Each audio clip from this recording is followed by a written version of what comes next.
Boys in the back. Boys. What is good? We are back with another edition of The Boys in the Back. This time Thursday, May 29th, on another gloomy day here in New York. I am 1/3 again because Big Frank is back. Before I even go to Rick, Frankie, how you doing, man? I'm doing great, man. Thanks for asking.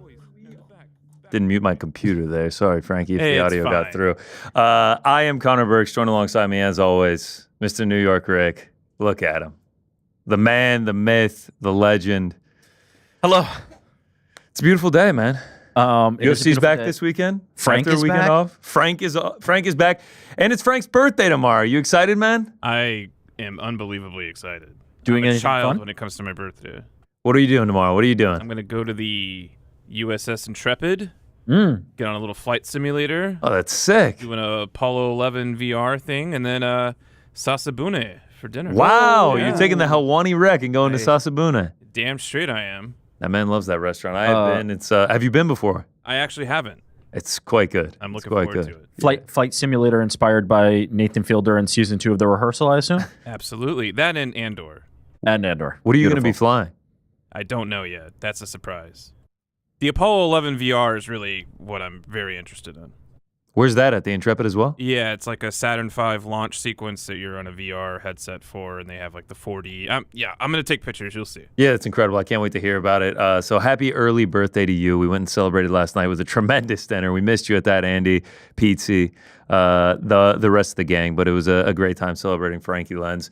Today, though, we got to talk about UFC being back, UFC Apex 107. Yep. In honor of that, Macy Barber, one half of the main event. So we'll do our pound for pound best haircuts in MMA. Macy Barber. You have to admit it's inspired. It's incredible. It's inspired. I mean, it's one of our best in my opinion, and I think it's going to be a good one too. It's I think gonna be we're fun. all going to have very different lists once we get into it. But yeah, Macy Barber fighting in the main event this weekend. So we're going to do best haircuts in MMA. We will also talk about June, which looks to be an unbelievable month for the UFC, one of the best ones we've had in a long time. We'll just look ahead to the 4 cards that are slated for that. And then Movsar Evloev, who came out last week and said that he's not going to be getting the title shot against Alexander Volkanovski. He's going to accept the fight before that. We're thinking it's going to be against Aaron the Pico. debuting Aaron Pico. So we'll talk about that, kind of compare his case to some other ones historically in UFC history. Is he getting screwed the most? Is this the biggest screw job we've seen in the UFC? Before we get to that, Tom Aspinall went on social media and responded, is that the right term, to the video of Jon Jones getting on the back of a scooter out in Thailand and riding away. Now, to be fair, this one was from Craig Jones. Now, Tom Aspinall's in it, but this one posted by Craig Jones. Take a look. Take a look at this video here. Great, get off. Sorry, it's a Jones thing, Tom.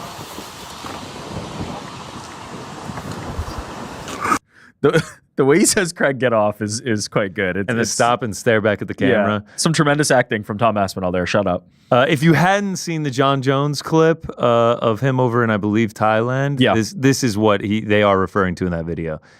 He gets on the back, There we go. Here comes runs the his hair, hand through the locks, the hair pull, and then takes off. and then see you later. I can appreciate that Tom is having a little fun with this now. Certainly when you're around Craig Jones, he's going to bring some levity to the situation and make it fun. Did you see that it was Tom, Craig, and Paul Hughes all training Together, in the yeah. gym? That's quite some a room. beast. Yeah, that's quite a room. That's quite a room. But man, you do have to feel for Tom at a certain point in terms of just waiting and waiting and waiting to the point that that petition that has been started to strip Jon Jones, I believe, is up to like nearly 150,000 signatures at this point. 144,640 signatures. Have you signed it yet? No, I will never sign this. Oh, I signed. Not because I don't want Tom to get his opportunity, but I cannot sign something that says that they should strip the GOAT regardless.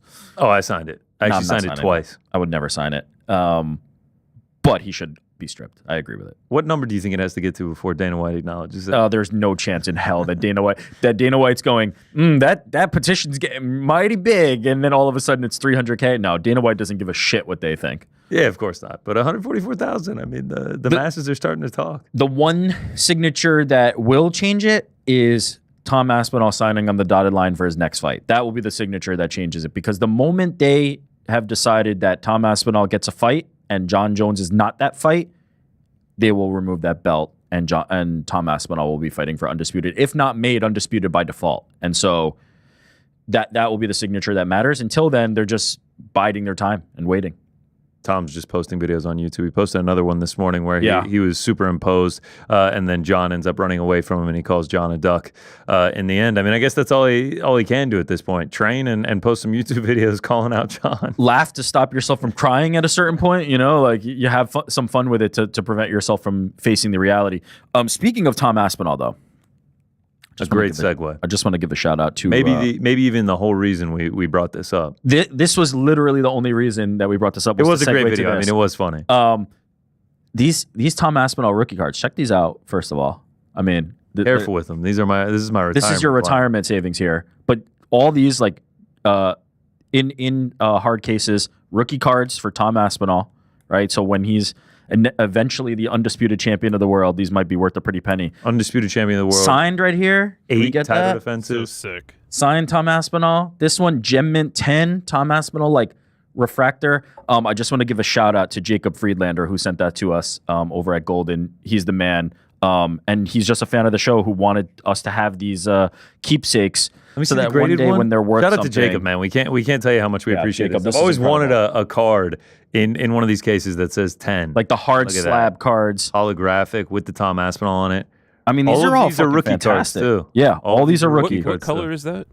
Nah, this one's just silver. It's no like blueberry blast or anything like that. Shout out to my my trading days back. This one's got the auto. Eras. This one's got the auto. Oh no, not this one. This one.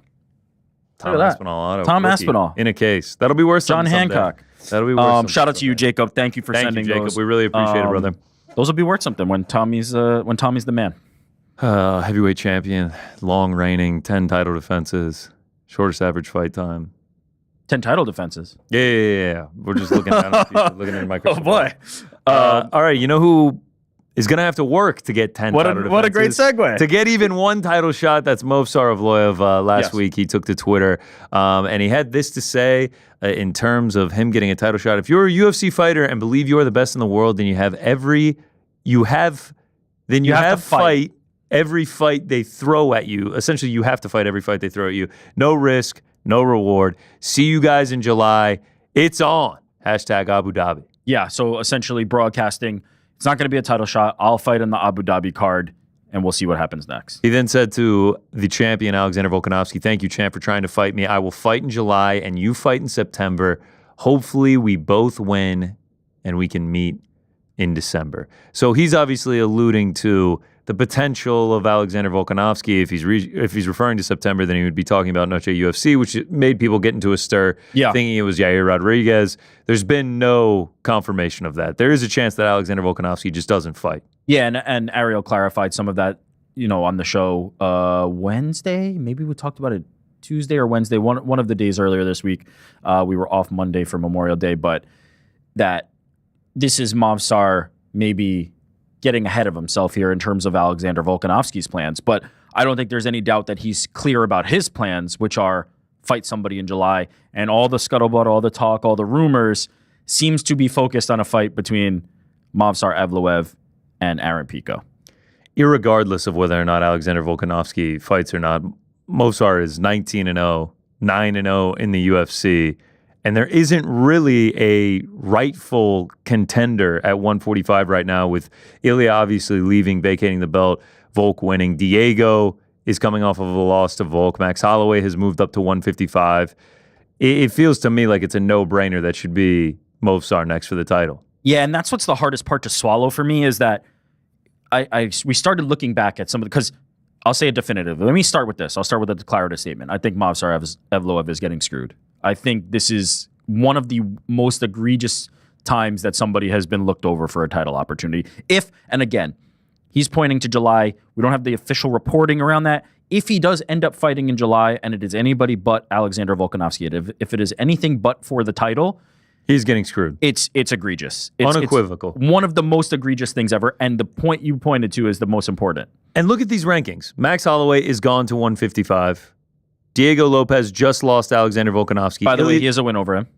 Correct. Win over Diego Lopez. Correct. Who just got a title shot. Just got a title shot. Ilya Taporia, gone to 155. So just go ahead and remove them. And Yair Rodriguez is 1-2 in his last 3. A loss to the champ in which he got finished. And his win is over Patricio Pitbull, who we don't really know how to rate that at this day and age. It's not like he's been on a great run. He's an unranked UFC fighter. He lost his debut. There's no real weight behind that in terms of him getting a UFC title shot for Yair Rodriguez. And go one below that to Arnold Allen, who Movsar has a win over as well.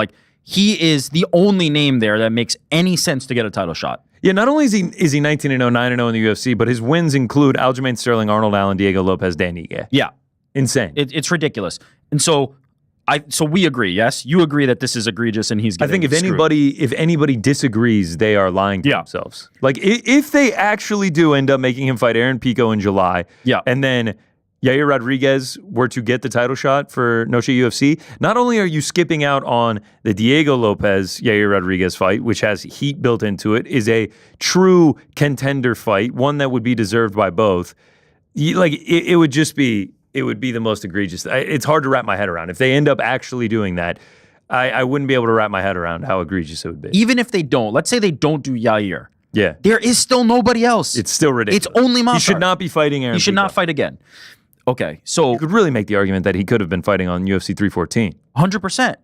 He has beaten Diego Lopez. Likely should have been fighting on UFC 314. I know, look, Diego is a very popular fighter, has an exciting style. That fight ended up being fantastic. This is not an indictment on Diego Lopez. But Movsar Evloev has a win over Diego Lopez, and he is somehow behind him in the queue. Regardless, the two things that are most important that I think are vital to this conversation are, one, there's nobody else. Right? It's one thing to go, I deserve a title shot. Think of welterweight for an example. Everybody in that division is like, I deserve a title shot. And you know what? They kind of have decent cases. All of them have one case or another. Shavkat, undefeated. There's going to be one dude who gets the title shot, let's say after JDM and Islam fight. There's going to be one guy that gets the title shot, and it's going to be rightfully so. And there's going to be 6 dudes that you can be like, yeah, they probably could have gotten it as well, but none of them will be getting screwed the way Movsar is. Because there's nobody else. It's Movsar and nobody else. There is not another person in that line. He's the only one. He's standing in line and for ice cream, and then the ice cream guy's looking over here just to serve somebody else. There's literally nobody there. It's just him. That's point number one. Point number two is Alexander Volkanovski has said his name, has called him out, has said that I want to fight this guy because he's the rightful contender. I want him. To the point that Movsar is acknowledging Alexander Volkanovski for it, being like, I know you wanted to fight me. Thanks you for man. that. Appreciate it, man. But I'm going to take this fight in July. All right, so there's two things I have to... So he's getting screwed. Two things from that. One, Movsar is kind of a gangster. The idea that he's just like, look, this is a bad hand, but I'm going to go fight. I'm going to beat this guy, and then I'm going to go get a title shot. It's kind of a gangster move. Alexander Volkanovski, also a gangster. To be like, I know they don't want this guy to fight me. I know nobody wants to fight this guy. 19-0 guy. Give me this guy. Also a gangster. So I think they both deserve a lot of credit. It's very bizarre. I don't understand why he would have to fight somebody else. I guess if we're projecting on behalf of the UFC, I guess the answer is they don't really want him to fight for a title, and they'd rather have somebody else do it. He is 9-0 in the UFC.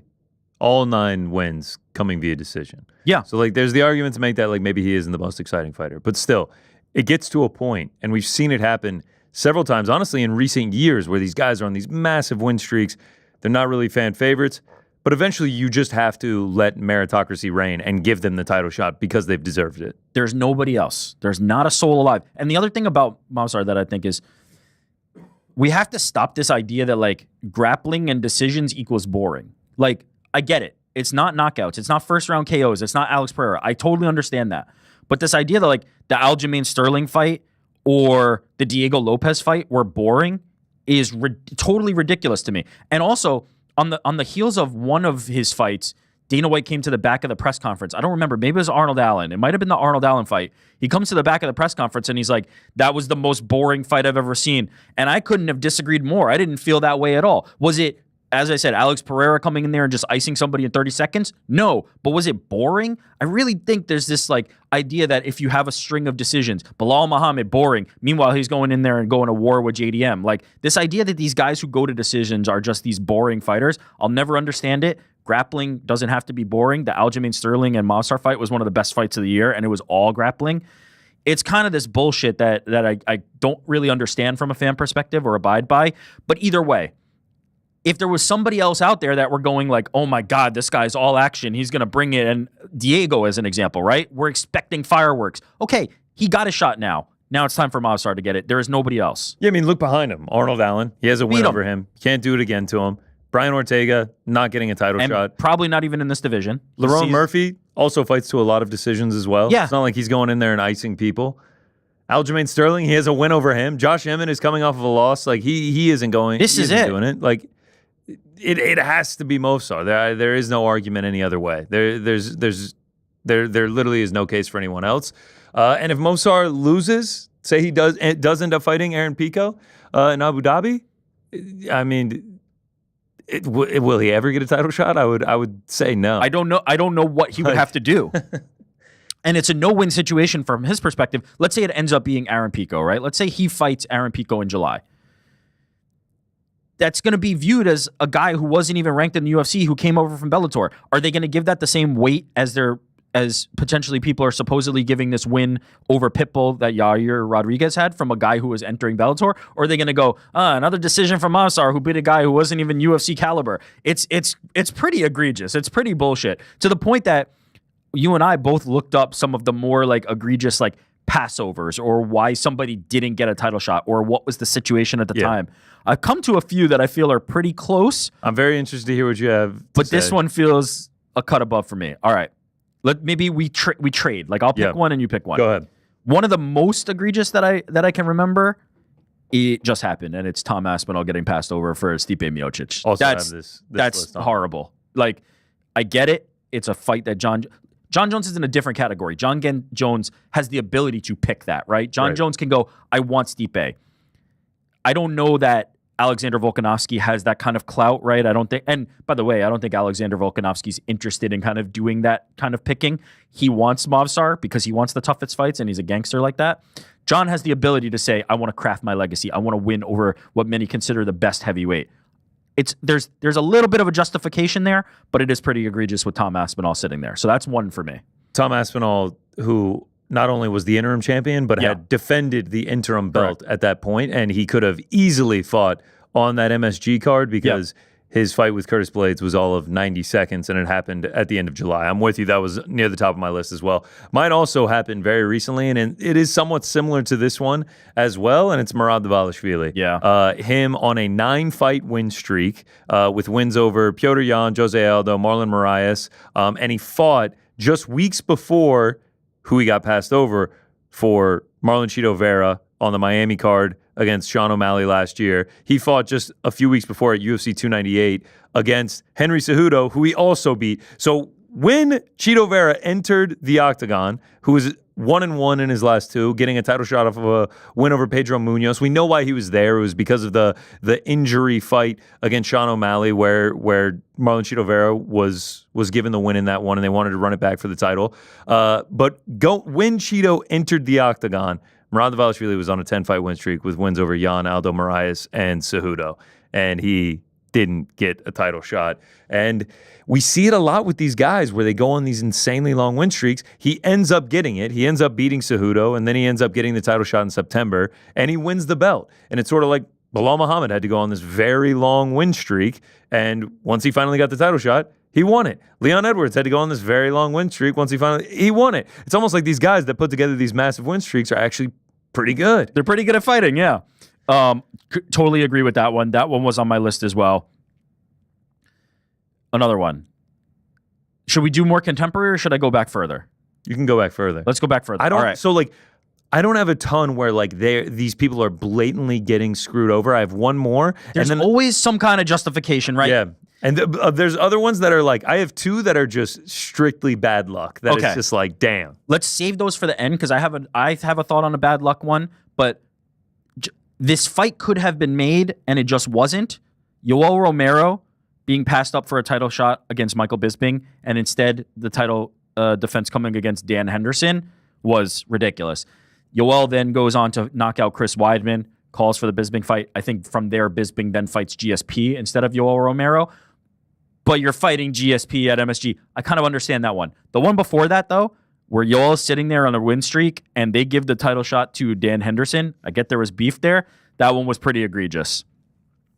Another one that I have. Bilal getting passed up for Leon's title defense against Colby Covington. Egregious. Ridiculous. Like, I get that Bilal, like, was in the same position as Movsar where everybody's like, I don't really want to see it. And Leon has a quote-unquote, like, win over him. It's a no contest, but everybody, when they're talking about that fight, acts like Bilal was, like, getting dominated for the 2 minutes that this fight lasted when he got poked in the eye. Everybody's recollection of that fight is like, move on. Who the fuck cares? Like, Bilal got beat up and Leon beat him. Not how that fight went at all. Bilal getting passed over for a Colby Covington title shot against Leon was pretty egregious as well. And then Colby Covington's performance to follow it up. Yeah. Horrible. Like, sinful. Not worth what we had passed on in Bilal versus Leon. Okay, looking back, one that I came up with was Gray Maynard, was undefeated. This is in 2010. He was undefeated with a win over Frankie Edgar, and they gave the title shot to Frankie Edgar. Yeah, okay. Against BJ. This is... Yes. He ended up getting the title shot a few fights later against Frankie Edgar. And this actually ties into one of my bad luck ones. Anthony Pettis was WEC champ when the merger happened. Yes. And he was slated to get the winner of that Edgar versus Gray Maynard fight. Yeah. It ended in a draw, so they had to run it back. Oh, fuck, yeah. And in the meantime, he took a fight against Clay Guida. Oh, no. And lost. Oh, jeez. And then he had to win 3 straight to eventually get the shot. And then he eventually gets it and he becomes champion. That one isn't like him getting... He got screwed, but it wasn't by the anyone. Draw It was just luck. Yeah. I didn't recall that Gray probably should have gotten that title shot instead of Frankie, and it kind of reminds me maybe of that Diego Lopez getting a title shot before Movsar, right? Like, he has a win over him, but people want to see this more. That's a fascinating one. The one that I had trouble, and I was thinking about it, was like, did Leon Edwards ever actually get screwed? And I'm kind of looking at the landscape, and I feel like it was more of just a timing thing, if I'm being honest. Now, don't get me wrong. Leon Edwards could have had a title shot, and the fights against Jorge Masvidal were not because Jorge Masvidal, like, earned the opportunity against Kamaru Usman. Especially, I mean, the second one. The second one, definitely. Certainly not. But you look at the timing of it, it's like Leon Edwards' no contest against Bilal is March 2021.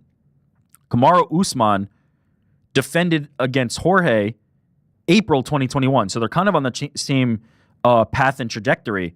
But then Leon fights again in June 2021. So now that's after Kamaru's fight has already happened, which then puts him on a different timeline. And now Kamaru does the Colby Covington fight, which was a rematch of a highly anticipated. In that time since, Colby Covington picked up a win over Woodley, I want to say. And so that fight actually made sense. It's not like it was like, oh man, Leon's getting screwed and they're giving some... It's not the Colby Covington versus Leon title shot. The Colby versus Kamaru title shot made a lot of sense. And so, I don't know, like, it felt like it was maybe just an unfortunate circumstance situation with Leon Edwards. Certainly you could have given him one, but... They also booked the Leon Masvidal fight for the pay-per-view after the Kamaru versus Colby fight. Obviously, Masvidal ends up withdrawing, but... Those guys were all swirling around. Colby was not the product that we saw in the one that he eventually did get against Leon. It made sense for him to be in that title picture at that time. And so Leon may have gotten screwed, but I do feel like there were other rightful kind of like contenders and conversations and fights that made sense. The second Masvidal fight, I didn't need to see it. It really didn't do much for me, but he saved them in terms of stepping in on that main event on short notice. They give him another crack. There was always like kind of like an explanation or justification for it. To me, it doesn't compare to some of these others, and especially to Movsar, where it's like, there is not another person. There is not a Colby Covington. There is not a guy that has heat with Volk, or is there, like, if Ilia Topuria was still in this division or all of a sudden comes back, okay, we can have a conversation, right? There is no guy. It's just Movsar. I'm with you. I'm with you 100%. One other one that I saw, and I don't know if it's like 100% true, Matt Lindland back in the 90s was like a top contender at middleweight, but then he got cut because of T-shirt sponsorship he was wearing. Yeah, that era when there was a little bit of cowboy nature. People were doing some rogue stuff and all of a sudden facing consequences. One other obvious one that's just incredible bad luck is Tony Ferguson. He ended up winning 12 straight fights and never fought for an undisputed title. Tripping over the cable. They tried to book it a few times is the unfortunate part. 2 interim title shots. Yeah. Obviously loses the second one against Justin Gaethje, and then that's what starts the losing streak. But that's a bad run of bad luck. It's a bad beat. It's a bad beat for sure. Tony's injury, Habib's injuries, COVID, all the things just screwed that over. And it's one of the actually greatest such bad luck. He got the interim belt. Yeah. And then won 2 more fights after that. Yeah. It was never bad fought luck. for undisputed. I don't feel like Tony got screwed by Habib or the reigning champion holding it up. He got screwed by the situation, and it was unfortunate because there are some to this day. Shout out to Shaheen Al-Shadi who maintained that Tony Ferguson would have beat Habib Nurmagomedov at that time. I think he's absolutely insane. That would never happen. Of course not. But there are people out there. Yeah. Anyone else that you have on your list? That was it. That was my list. Like for the most part, these title shots end up like making sense. Yeah. There's some very specific examples you can point to where it's like, but often cases, even if it's like, man, this guy should have been getting it over this guy, there's at least 2 guys. There's at least 3 guys. There's at least a conversation to be had. There is no conversation. And honestly, Movsar. Marab ended up getting his title shot. He eventually got won. it. Bilal Got ended up getting his title shot. He won. Leon Gray got it. Maynard ended up getting his title shot. Yeah. He didn't win, but he got it. Sick fights against Frankie, by the way. Leon. Those are worth going back to. Leon ended up getting his title shot. Anthony Pettis ended up getting his title shot. Tom Aspinall, TBD. Hopefully. Movsar Evloev, TBD. Actually, I feel very strongly that Tom Aspinall will get the shot. It's just whether or not it's against Jon Jones or not. He might not get the shot. He might just get the belt. They might. John might vacate, and Tom's And then the next fight the champ overnight. will be for the undisputed title. It'll be a title defense. Yeah, it will be. Tony Ferguson, that's just an unfortunate Really situation. But unfortunate. most of these guys end up getting their shot. The only way this goes wrong for Movsar is if that fight in July If he loses, that would be a disaster scenario. I feel like Dana White's just like salivating to be like, get him out. I mean, we talked about it on the show. I believe Ariel asked, would you give the title shot to Pico if he won? And I guess, yeah. I mean, I'd rather see that than Yair, if I'm being honest. Like, I guess. I think Yair is a fantastic fighter. He's exciting. He's box office. He's a huge name. But I literally saw him versus Volk. It's not like that fight has not happened. I saw how that went. Could Jon Silva get one more win? Okay, somebody asked us a super chat from Bougie Alpaca. Any chance Jon Silva gets the shot? He's arguably more popular than Yair Movsar. He's definitely not more popular than Yair. He's definitely more popular than Movsar. Could he get the title shot? It's not a bad shout because I'm looking around and I'm like, Super chance. I mean, I don't think we needed that for that. That was a little unnecessary, Frank. Bougie Alpaca writes in, any chance Jon Silva gets the shot? He's arguably more popular than Yair and Movsar.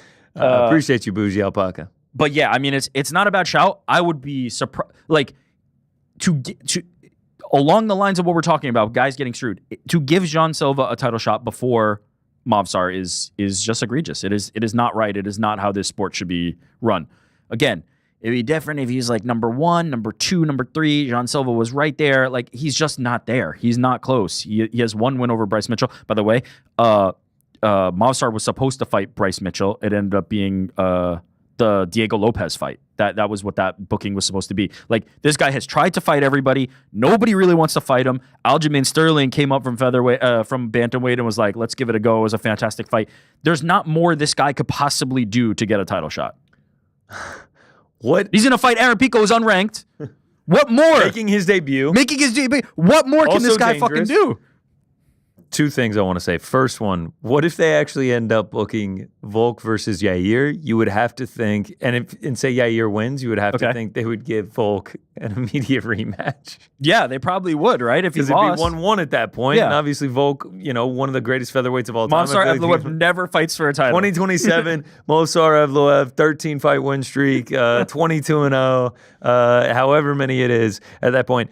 One other guy that I just thought of that you could make an argument that is getting screwed, especially with where 125 lays, Muhammad Makhachev, 7-0 in the UFC. There really wasn't a rightful contender, and he just got axed. I mean, he kind of did it to himself a little bit. We have to acknowledge that he made some mistakes and he suffered the consequences for them. Certainly, you have to believe he would have fought for a title by now. That would have been probably his next fight. But yes, another one that's a circumstantial one. But it's like, yeah, he the self-inflicted wound on that one was unfortunate. We could see some in women's flyweight with if Zhang moves up, we could start seeing some Natalia. people being forced. Yeah, like Natalia is going to have to end up winning like 8 or 9 in a row. She's already at 7. But that's the thing. But I don't think they're getting screwed. I don't think they're getting screwed. There are other names. The winner of this fight, Blanchfield and Barber, is also somebody who's going to vault into that conversation. I think Natalia Silva's ahead of them, certainly.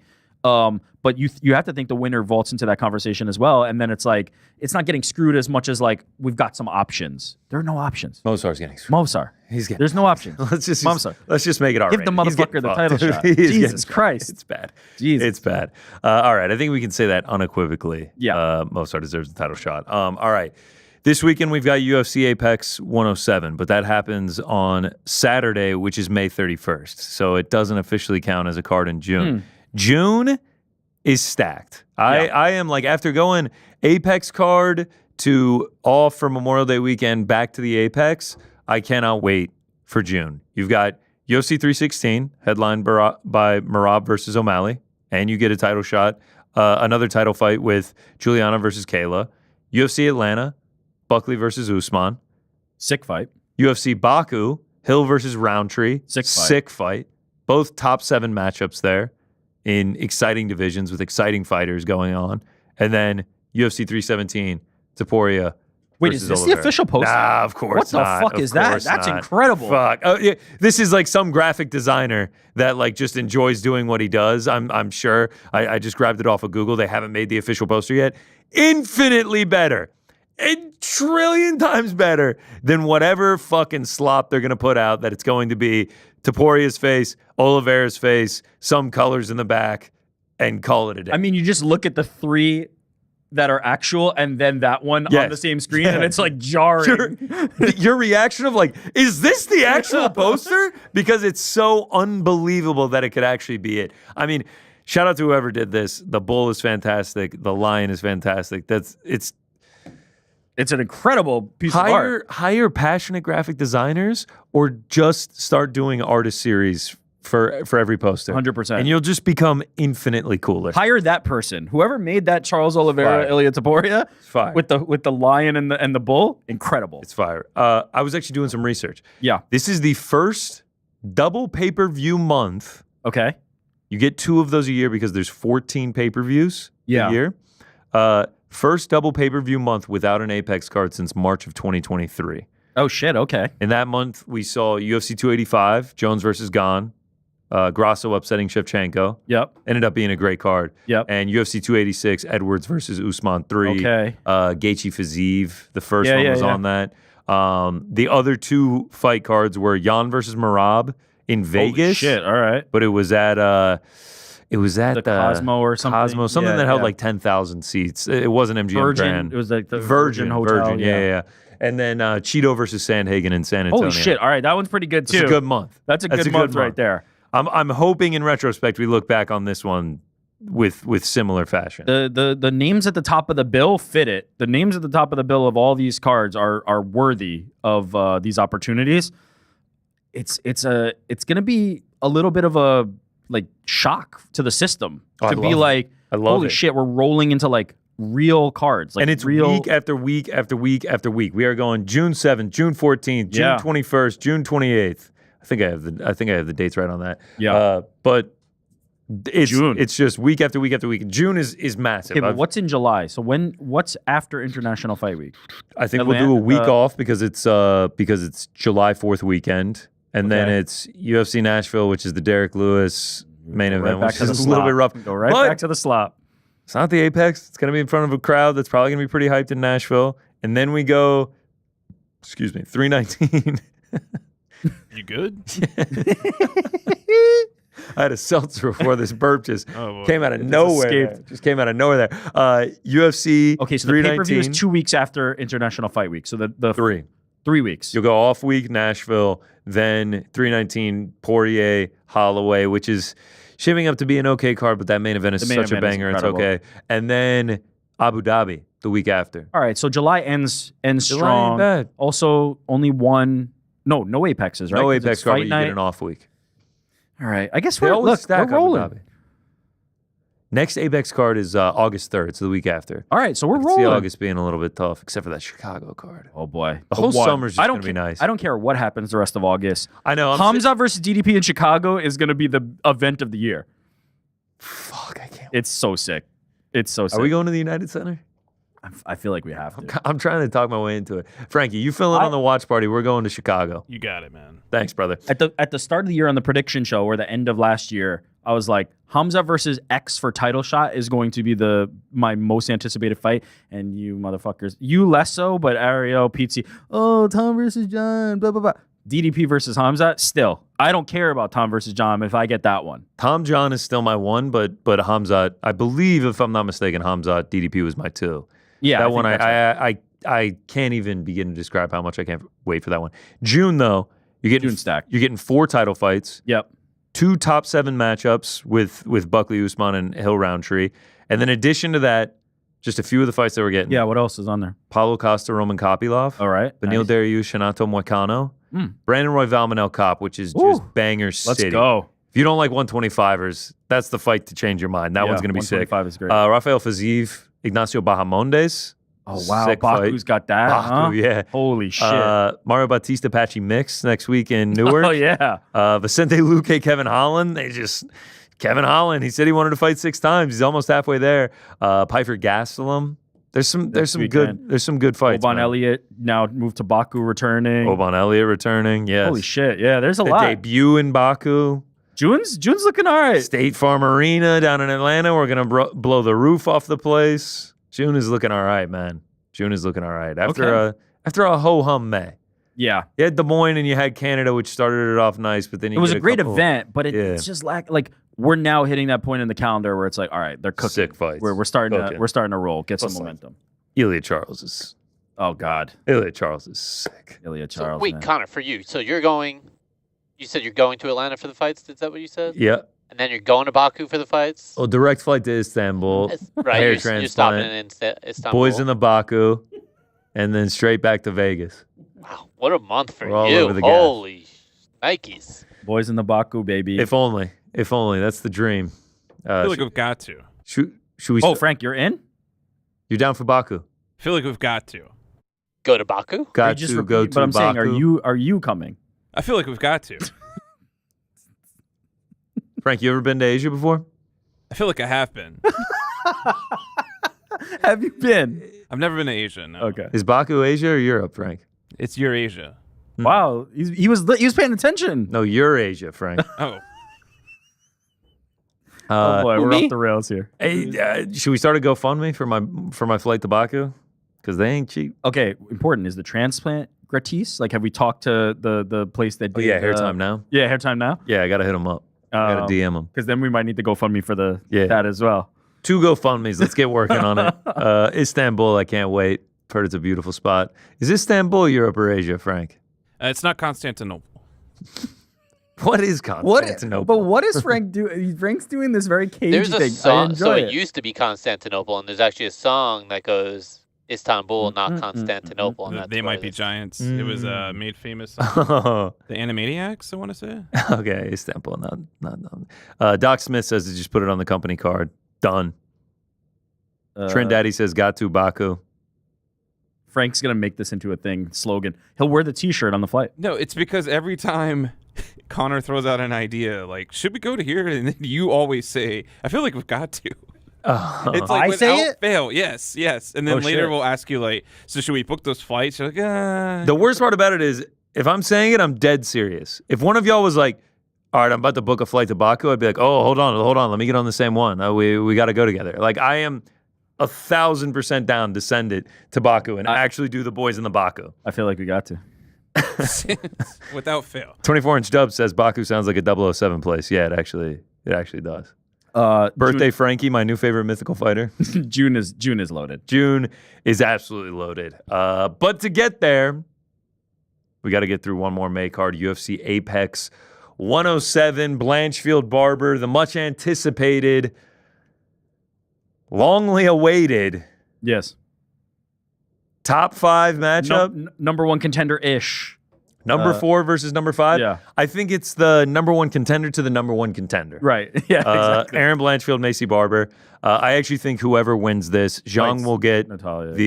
the title shot. She'll move up to 125, get the title shot, and Natalia Silva will fight the winner of this one. That would make sense. I mean, that'd be 7 straight for Macy Barber. You are 1 away from a title shot at that point. No, certainly. And Macy has a lot of Macy talks some good shit. She fights really tough. Like she's not going in there to. We're talking about Movsar and people like not being a fan of the style. Macy Barber comes to scrap. Like Macy Barber is trying to fight, and I think first of all, I think a fight with Natalia Silva would be fantastic. But I think a Macy Barber title shot makes a lot of sense right now. Like she's on a roll. As I said, she likes to scrap. She can talk that shit on the mic. The stuff she's been saying about Aaron Blanchfield, it's been a little bit spicy. She loves the scrap. She pushes a pace. She gets violent with it. Yeah. Her doing that against Natalia Silva could make for an insanely exciting fight. And then obviously whoever wins that is just like sit on the throne until you get the title shot. That would be 8 in a row for both of them if we got to that point. For Blanchfield, put you right back in the mix. Like I know you got the win over Rose, lost to Manon Fierro before that. Win over Barber puts you right back in the mix. I feel like you're fighting Natalia Silva as well. Yeah, and it could be a troublesome matchup, but Styles is way different on that one, right? You expect Macy Barber to come forward and really try to press Natalia. Natalia doing her back foot thing, circling around, landing the kicks every once in a while. With Erin, it's a completely kind of different game plan. Like, can Erin get Natalia Silva to the ground? What will we see from Natalia defensively, potentially, if she's able to do that? If she can't, you have to imagine that Natalia is going to look good there. But I think she's got tough work ahead of her. The odds makers don't seem to agree with me.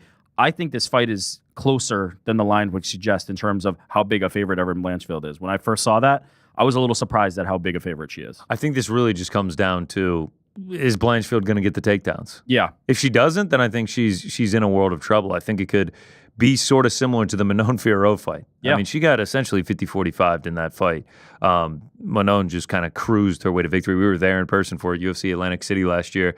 But like the question is, like, can Barber stuff the takedown? She's got a 53% takedown defense. She's gotten taken down in all of her last 6 fights. Andrea Lee took her down 5 times. So, like, we've seen her get taken down before. Erin Blanchfield is going to go for it. We know she's going to go for takedowns. And if she has the success, then I could just see her sort of grinding the fight to a halt, getting top control time, and sort of just wearing on her to a decision victory. Yeah, and you have to imagine that the stock, the fight that Manon had against Valentina Shevchenko and showing her takedown defense in that fight is now it reflects better on that Erin Blanchfield fight. It makes you go, okay, Manon actually just has really solid takedown defense. She's strong. She's good at using her leverage, and she was able to keep Valentina from taking her down as well. It has aged better for me to look at that and go, okay, look, Erin faced somebody who has great takedown defense, is a significantly better striker than her. Tough matchup, wasn't able to get it done. I imagine she's learned quite a few lessons from that. And again, to your point, you're looking at somebody in Barber whose takedown defense hasn't been as good historically as Manon's. But I do wonder the moments that it's on the feet, and if she can't do it for 5 rounds, the moments it's on the feet, is she going to be outclassed in the way that she was against Manon? I think Barber's the better striker, no doubt, the more powerful striker.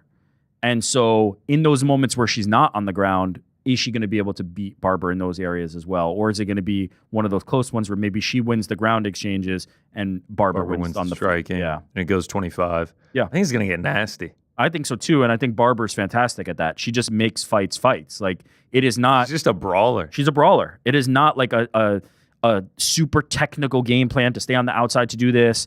It is, I'm going to come forward and I'm going to try to hurt you. And she's been pretty clear about that, and also very clear about feeling like Erin Blanchfield does not do that, and feeling that she's boring, and feeling that she doesn't have the kind of same grit and toughness that Barber has. It's going to be interesting to see when they do collide, like what that looks like, and if Erin is able to avoid it. First fight for Barber in about 15 months. Obviously, was hospitalized. Yeah, dealing with some unknown illness. Yeah, so going to be curious to see, how she comes back from that. I feel like she'll be fine. The way that she's been talking this week, it seems like she's all set and ready to go. But I think it'll be a fun main event, and it's got implications on who's going to be fighting for the title. I like this a lot more stylistically than I like Manon versus Erin Blanchfield, because those are the polar opposite styles, and sometimes that can just be kind of grindy. I just feel like Barber is going to bring the fight to Erin no matter what. There is going to be some kind of like violent clash. There is going to be some kind of exchange. It's going to make Erin either sink or swim, and I wouldn't be surprised if she actually was able to get a submission. I don't know if it has to go to decision. I wouldn't be surprised. She is so good there. Yeah. I wouldn't be surprised if she was able to finish it, but it will require Macy going into her world and Erin being able to take advantage of those opportunities and capitalize on her aggression. And so let's see if she can do that. But I view the fight closer than the line suggests. I don't know if I'm in a coin flip. Do I lean Blanchfield or Barber? I'm not 100% sure. I see it more as a coin flip than the line would suggest. Co-main event, Mateusz Gamrot taking on Ludovic Klein. Talk about a shot here for Ludovic Klein. I mean, huge opportunity. 7-fight unbeaten streak. Has a win over Ignacio Bahamondes, which is starting to age very nicely. And now, still only 30 years old, he gets the number 7 guy in the division, Mateusz Gamrot. Sleepy weekend at the Apex, he's getting a top 10 fight. Is Gamrot or Movsar Evloev getting screwed more? Who's getting screwed more? Right, because like if you're Gamrot, like you're damned if you do, damned if you don't. If you win, it's just like, yeah, man, you fought an unranked dude at the Apex. You were supposed to win. You lose, it's just like, bon voyage to that title shot, my man. You're 34 years old. You're now on a 2-fight losing streak. The UFC isn't a massive fan of you anyway, as they've shown with the way that they book you. It's going to be very tough for you to get back to a title shot. Against a guy who, even though he's unranked, and Ludovic Klein is a absolute monster, man. He is a savage. He is a dog. And as you said, it's like a no-win for Mateusz. If he wins, it's like, yeah, you beat an unranked guy, so what? If he loses, it's see you never. Like, you are not getting back here. We do not want to see you wrestling guys to decisions. Bye. Legit, see you never. Yeah. And like you said, I think all the finishing upside is with Klein in this one. 91% takedown defense, has only been taken down twice throughout his entire UFC career. If Gamrot's not getting the takedowns, I think it could be very similar to the main event. I think Klein's going to be able to have a lot of success on the feet. Yeah, I forgot. We looked at the line, but I don't remember. What is the line on this one? I want to say Mateusz Gamrot, last I checked, was around like a minus 170. I think some people are betting him. We talked about it. He's now a minus 150, Klein plus 130. We were looking at it and we were like, man, Gamrot minus 150 feels like a steal. And then you bet it, and then he gets clipped in the third round, and then something weird happens. Or the takedowns are just not coming, and Ludovic is just styling. And you're just sort of like, oh, I guess it wasn't free. Yeah, it wasn't free money. I guess that feels right. That's a stay away for me, but there is a world where we look back at it and go, this guy's top 7. He's an absolute savage. When you hear about the guys like Dustin Poirier, the guys that train with him, talk about him, they're like, yeah, Gamrot's the fucking truth, man. Like, I know not everybody's a fan of his style, and again, we're talking, like I've said it before, I said it earlier today, I don't feel like grappling necessarily means boredom. Like, Gamrot has been in plenty of exciting fights. But Ludovic Klein is really good, man. And this is one of those that he might have been ranked if he had gotten different opposition. That's the way I'll put that. Like, if he had been facing guys at this level, maybe he would have been ranked already, you know? We actually know that Gamrot is the truth. He's 24-3. Sick. 13-0 in KSW. KSW double champ before coming over here. And now has had a ton of success. Has a win over Arman Sarukian, RDA, Fazeev. Obviously, that was due to a leg injury. Jalen Turner went to war with Dan Hooker last year.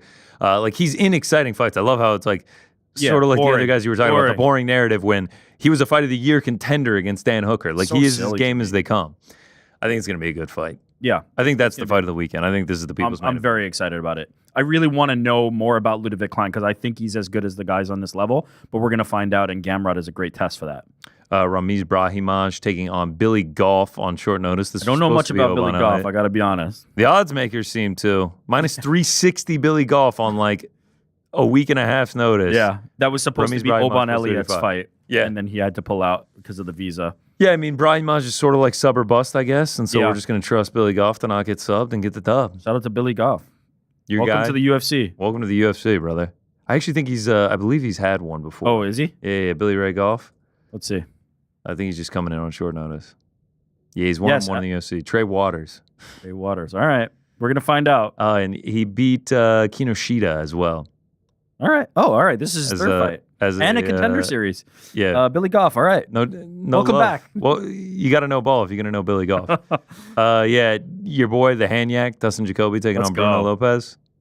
I'm gonna back Dustin on that. I feel like it's Bruno Lopez 14-1. I know, but like the level of competition that we're talking about here in terms of Came like from LFA, contender series, now has one fight in the UFC. who Dustin Jacoby has been competing against at this level. And by the way, like in his glory run before returning to the UFC, Dustin Jacoby was fighting for glory, and it was kind of a similar situation where it was just like, man, he's in there with the Alex Pereiras, Israel Adesanya's, like this level of guy. Like it's not been an easy road, but also I feel like that is responsible for some of the up and down nature of it. He is fighting like absolute killers at this level, and I just ultimately feel like he'll be better prepared. He's got a chin of absolute steel. He's got that adamantium chin. It's going to be tough to crack, and when he hits you, most of the time you're going down. So I think Jacoby can get it done.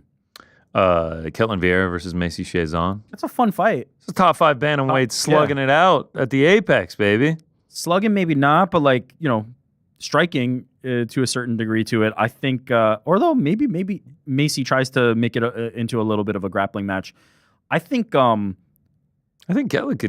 could go for some grappling. Wouldn't be surprised. They're both well-rounded. Primarily, they tend to strike with their opponents, but yeah, maybe they see an opportunity there. I think people are forgetting how good Ketlin was prior to the Kayla Harrison fight. Like she was one Wins of the over people, Miesha Tate, Holly Holm, Penny Kianzad.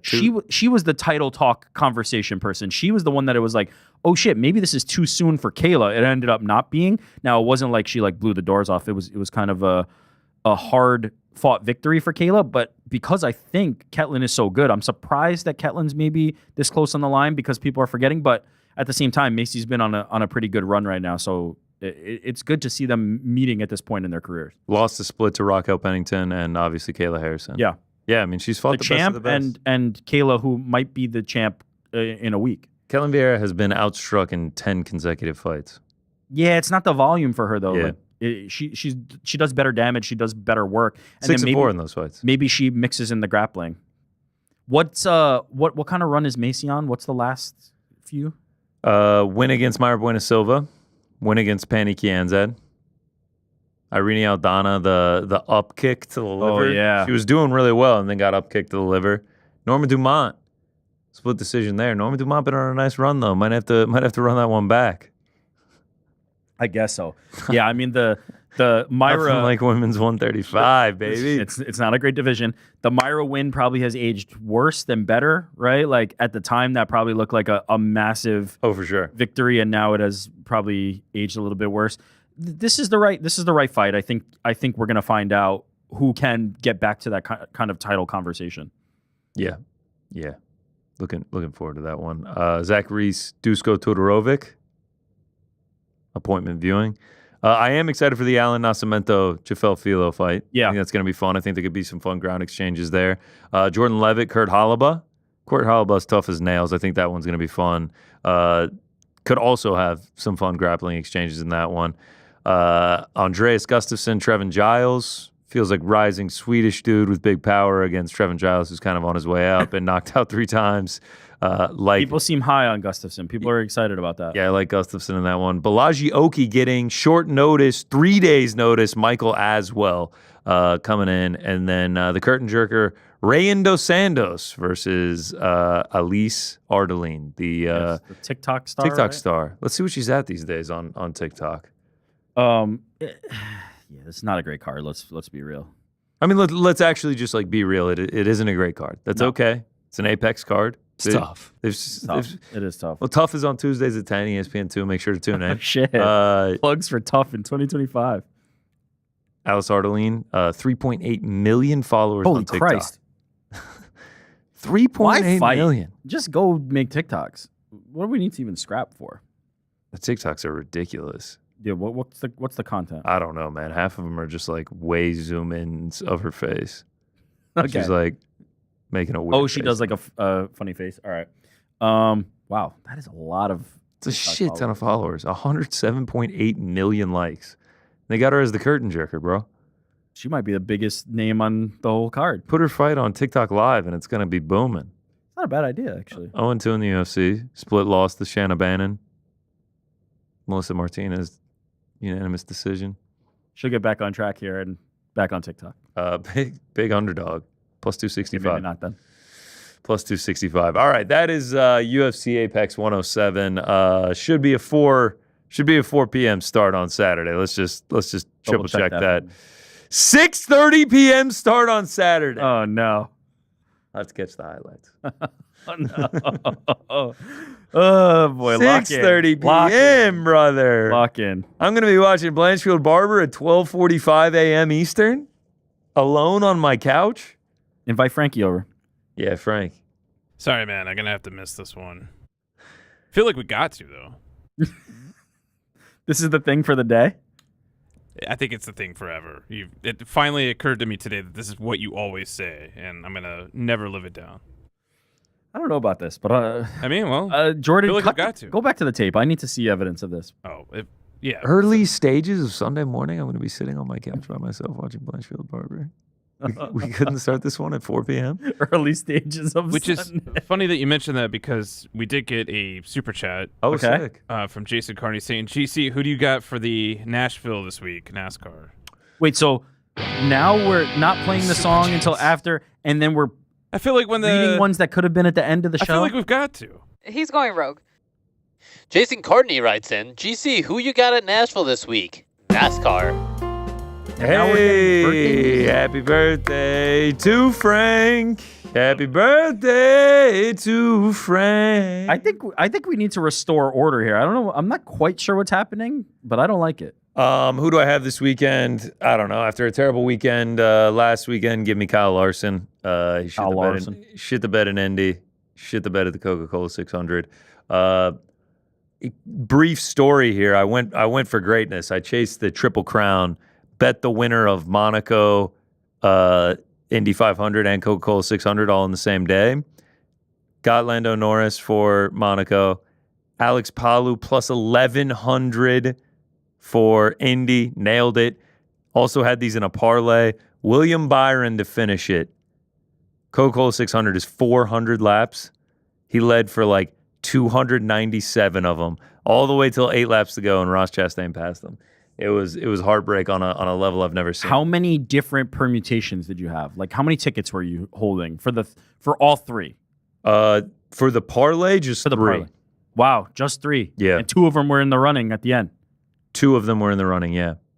Yeah. Kyle Larson who shit the bed, and then William Byron to finish us off. And William Byron led the entire race. What did the third one bust on? Like different Indy 500 winner. Got it. Yeah. Yeah, it hurt. It hurt to make it all the way there. And then just come that short. All right, that's enough racing talk for the week. Nah, but your racing prowess is quite impressive. We were close, boys. We were close. Still won money on the day, but whatever. All right, let's do Parlay Pals picks. I feel like we got to. My bets for Apex 107, and then we'll run it up for pound and voicemails. Let's do it.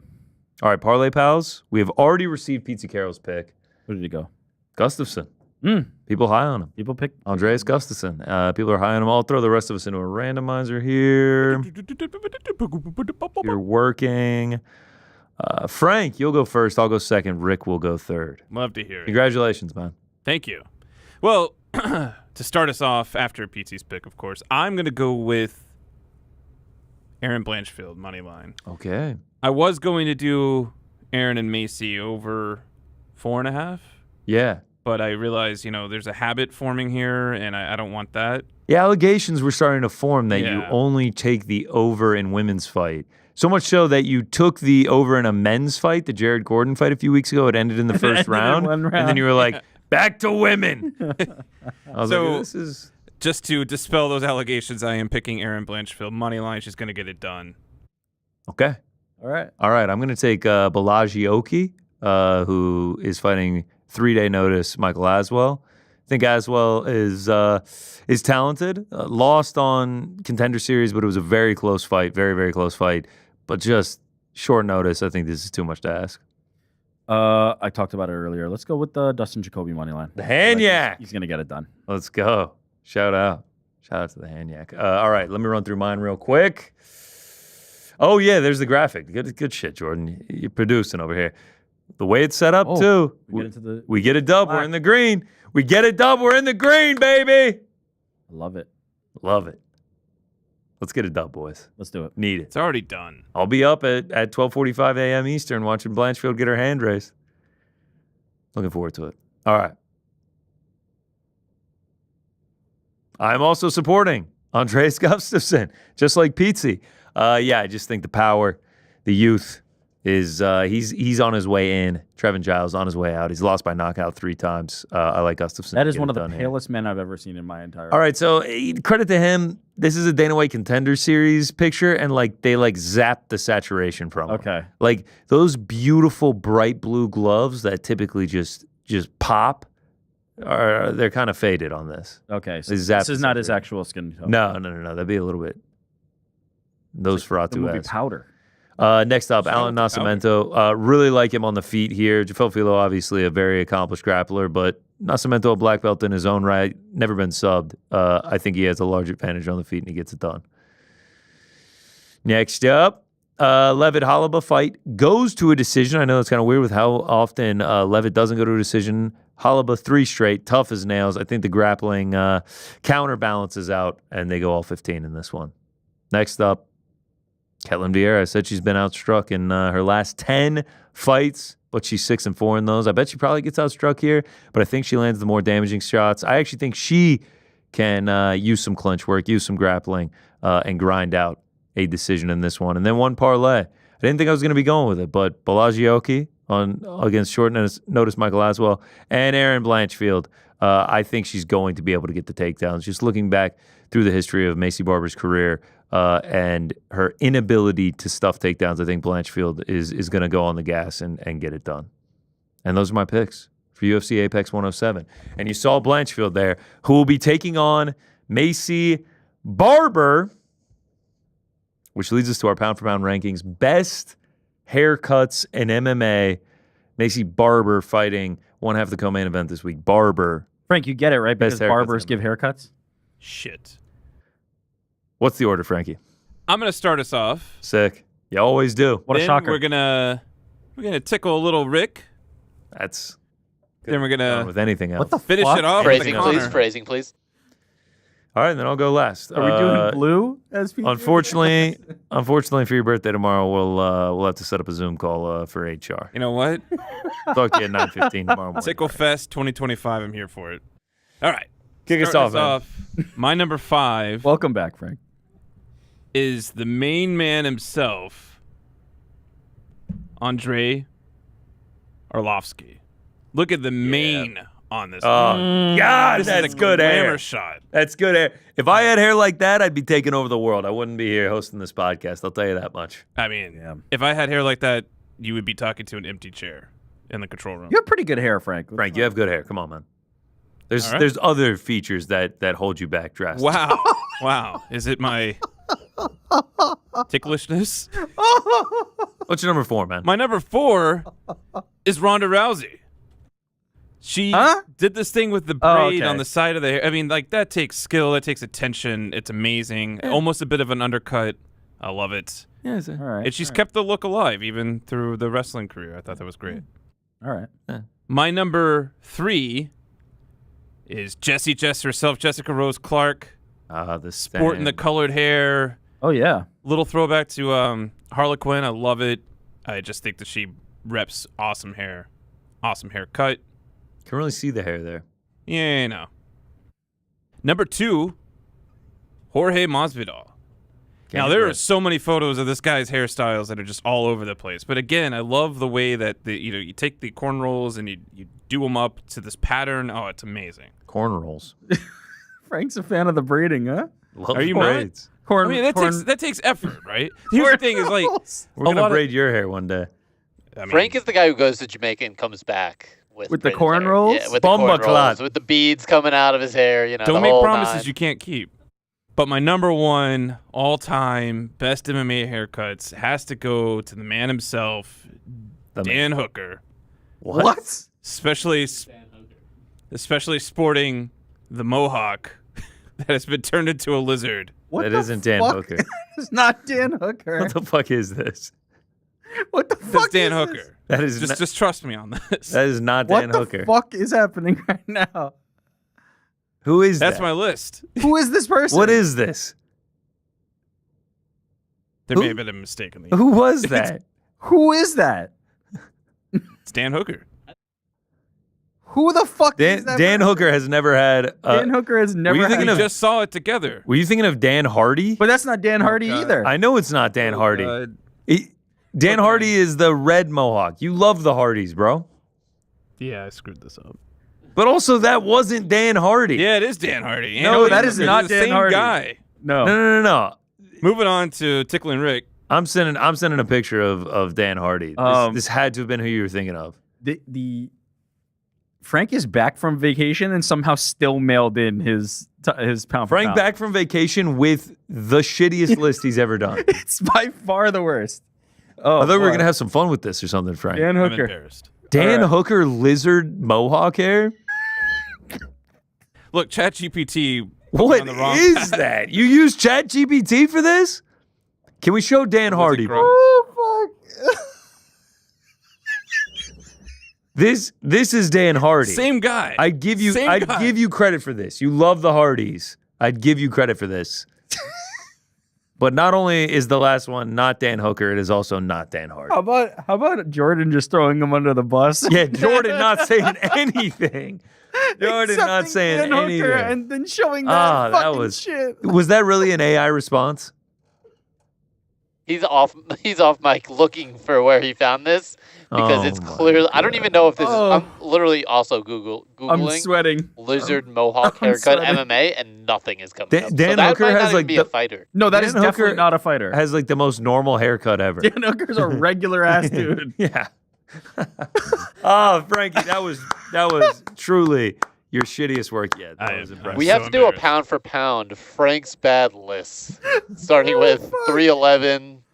311's gonna Okay, be up but there. the 311 one was like inspired. Like there was something there. I got it. This one, oh boy. All right, let me move. Let me keep this going. Please, yes. All right.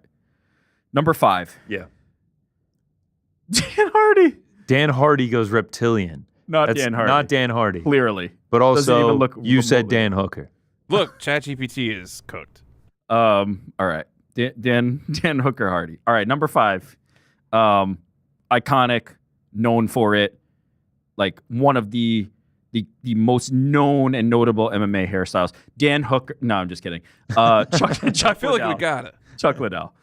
Chuck Liddell's mohawk. Shout like, out. Come on. Like, and especially this like low mohawk. It's not the you mentioned Dan Hardy. It's not that high kind of crazy. Low and mohawk. Wide and low. Can we show the other picture? It just looked so menacing. Oh, yeah. It was iconic. There The were ice hawk? kids. There were kids that were shaving their heads like this. Oh, yeah. I'd never seen people do it quite this way. As I was like the punk rock mohawk done, he kind of did it in this unique way. Shout out to the Iceman, iconic look. Number 4, I'm a big fan of this one. Speaking of lizards, this man calls people lizards quite a bit. Patty Pimblett. Shout out to number 4, Patty mop Pimblett. top. The mop top hair, like If you can sell wigs of your hairstyle, that's it. The wig big. was what put this over for me. Is like people wanting to wear your hairstyle is incredible. The contrast of how kind of like aggressive he is as a fighter, contrasted with this like looking like a goober hairstyle, is crazy. I think it was definitely part of why he became so popular. Great marketing, great branding. Shout out to Patty Pimblett, who has had more contemporary and like traditional hairstyles as well, but this is, I think, the best look for Paddy Pimblett. Braids well. It always looks good with the braids as well, except when Volkov does it and looks like a beefed up Paddy Pimblett. It's the Pokemon evolved version of Paddy Pimblett. Number 3, the cut is not as important in this one as the styling. Okay. Blonde Charles Oliveira. Shout out to the GOAT. One of the craziest transformations. It started with the Kevin Lee fight, where he used to always have black hair, and then all of a sudden he's going bleach blonde, and everybody's like, what the fuck happened to Charles Oliveira? The shades started coming out more, and the man just completely changed his career. But the aura of blonde Charles is unmatched. He doesn't become champion if he doesn't go blonde. The light of God is shining on Charles Oliveira. Okay, number 2. You know, there's different ways to cut hair. You know, you can cut the hair on your head. You can also cut the hair on your chest. And my man Brian Ebersol sported the harrow. And if you haven't seen it, I bet you're not familiar with this. I don't think I've ever seen this. This is how this gentleman that walked. Is bad. That is how that gentleman walked. That is terrible. And he explained it as such was, here's my face, punch me in it. Look at how like thick that hair is. He was a very hairy man. I couldn't imagine what it looked like before he shaved. That is a repulsive level of hair. It is exactly what you'd imagine. He had an extremely hairy chest. You don't see hairy bodies too much in the UFC. Yeah, you're right. Actually, these days you really don't. There was a famous fight where there was a guy named Dennis Hallman who was wearing a what's it called? The fucking Speedo. Yeah. And he came in and beat him, and Dana White gave him a bonus for like getting him out of there. But also, he was like a ridiculous character as well. It was a great thing. But the Harrow, shout out to Brian Ebersol, legend of the game, and that Harrow was incredible. Number 1, I'm not even picking a specific hair. I am picking a specific person who has sported every hairstyle under the sun. Heath Herring. Another one you might not be familiar with, but from back in the day, has sported the craziest, diverse amount of looks that you've ever seen. That one on the right is horrendous. Let's go to the other one. This is not it, by the way. There's more. He's got delightful hair when he lets it grow. Look at the red. The red is so bad. The inverse mohawk. The spiky one is also terrible. Inverse mohawk. Just an incredible array of different hairstyles that have been worn by this man. Shout out to him. I mean, he's letting it rip.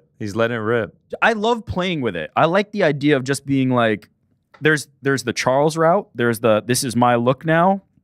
And then there's the Heath look where it's like, yeah, I'm gonna fuck around and just do whatever the fuck I want that time. It's like every time Cheeto comes on the show. Yeah, you just got a different look. Cheeto looks completely different each time. All right, I actually love that list. Shout out, appreciate that list. And I don't have any of the 5 same as you. So I'm a little surprised you don't have Charles. I thought for sure you'd have Charles. I actually thought you would go Kevin Randleman if you were going to go blonde. Randleman's a good one. That's an iconic one. All right. Number 5. This one, not many people are going to be familiar with it. It's just one that I've always loved. It's definitely not as popular as some of the other ones. But for me, it's just the small details.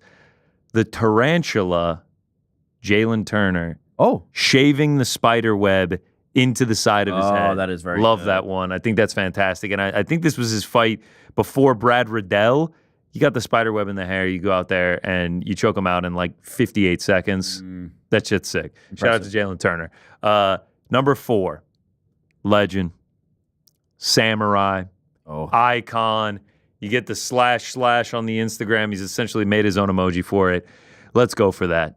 The Erie Top Knot. Let's go for that. Absolute legendary. I mean, look at that. That is iconic. That is iconic right there. Won the belt when he had the top knot. I actually like this one more, where he's got like the hair kind of slicked back and then just like the knot sticking out. That's like proper Yuri right there. We need this Yuri to go on a championship run and get the belt back. Number 3. This one, not so much a style, but just complete ownership of the hair. May he rest in peace. Elias Theodoro. Oh, yes. Unbelievable hair on this man. So this is it braided. The braids look tremendous. It braids well, but let's let the flow go. My God, if I had this hair, people. I'd be taking over the world. How about the Pert sponsorship? Shout out. Look at this. Who is this? Yeah. Is this guy a model for L'Oreal? No, Pert. It's Dan Hooker. For Head and Shoulders shampoo? Literally Pert. Pert is a shampoo? Yes. Fucking Literally hell. a shampoo Cut company. a shampoo sponsorship. His hair was that good. Incredible Hair is hair. unbelievable. This and the Arlovsky are like not the cut, but the oh my god, what a head of hair on these It's just guys. like, oh my God, what a head of hair. Yeah. At that age, too, it's a thing of beauty, which brings me to number 2. You just said it, young Andre Arlovsky. Wow. The hair is, both had Arlovsky. I love it. the hair is simply like, look at the hair. Holy shit. The chest hair going as well. I mean, it's just fantastic. Like it looks incredible. Let's go to the next one. Oh, whoa. Look at that. I meant next picture. We got to go through all the Arlovsky. This picture is like the blowout. How did he even accomplish this? Yeah. This is a thing of beauty. The highlights. Are we highlighting or is that natural? Definitely highlighting. Super handsome man. The fang mouthpiece. He had it at that time. He was just incredible. Look at this. The physique. Fucking hell. I'm gonna take a wild guess and say it was sun in and not highlights. Oh, you're saying he chilled out in the sun and it kind of lightened up. You don't know what sun in is? No, what's sun in? Stop. Are you guys serious? I know. I don't have hair. Frank would know. You would put it on and then go out to like the beach or the pool, whatever, be in the sun, and it would add like highlights to your hair. But it's not hair dye. Sounds chemical. Why would anybody do the real dye instead of that? I don't know. That sounds better. Sun in, I wear it every summer. It was fun because when you went out, it just got brighter. Yeah. You don't have to put the dye in your hair. I guess what is it? Is it a form of dye? How does it work? I think it just naturally bleached, right, Frankie? Something like that. Yeah. All right, shout out. Sun in. Also, shout out to Sun Tea. What is that? It's a tea that you brewed outside in the sun. All right. Same difference. Yeah, Andre, shout out to young Andre Arlovsky. Yeah. Belarusian stud. Unbelievable. 42 fights in the UFC. He's actually Talked about no hairy. That guy was pretty hairy. Yeah, fights on BKFC in a couple weeks. Shout out. Number 1. Oh. Big country. Oh, man. 10 wins by first round knockout and one of the best mullets you'll ever see. Roy Nelson's mullet gets my number 1. Look at this. Side profile. That's a tremendous mullet right there. Absolutely. The beard stupendous. mullet combo for him was unmatched. Unmatched. Look at that. That's a guy I want to drink a few beers with, throw a dip in, and just talk about life with. Yeah. Watch some NASCAR. I bet he's going to be watching Nashville this weekend. I bet he knows my pain from the Coca-Cola 600. I bet he does. Incredible combo. The beard hair of Roy Nelson. Good. There's been some great mullets. Mike Pyle used to rock a really nice mullet. Mullets have been more of like the jokey option in MMA, but then there's been some like good ones. Actually, I have some pictures. Let me do some honorable mentions. Number 1, formerly Dan Hooker, now known as Dan Hardy. Actually, there was a little mistake here. That what actually I picked as my number 1 didn't make it in cut in time. But here's the best MMA haircut of all time. Oh, shit. Got him. Fuck, that actually is.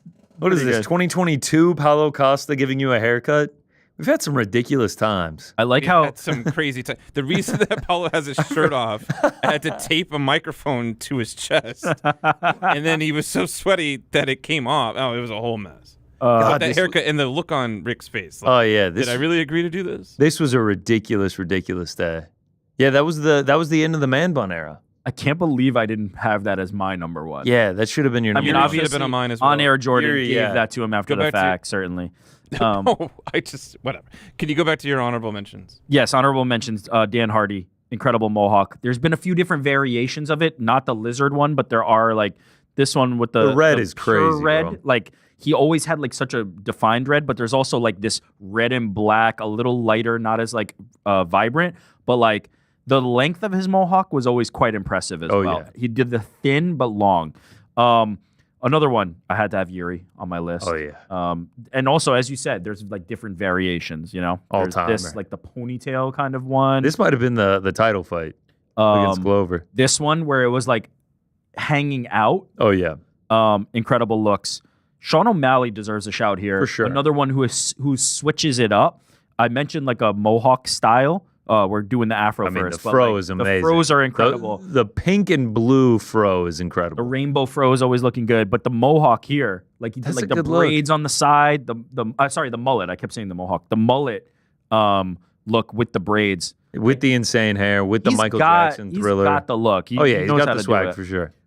Davison Figueiredo. The God of War look that almost made my list as well. The Dice Stick era. Iconic. Oh yeah, with the red strip. He had it for all the title fights. It's legit. We love it. Definitely have to shout out Diego Lopez. Definitely have to give an honorable mention to the Fallout Boy haircut. Speaking of Fallout Boys, mullet too. Mullet. But the one from the press conference against, was it Volk? No, it was not against Volk. It was like, oh yeah, this is a minute maybe ago. the Movsar when he debuted. Yeah. This one with the hair over the eyes, so long, is the legendary look. And then last one, shout out to an OG.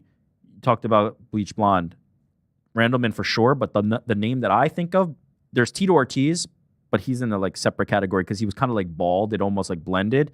Josh Koscheck. Koscheck is my blonde hair icon. He's the one that I remember when I think about blonde hair from that era.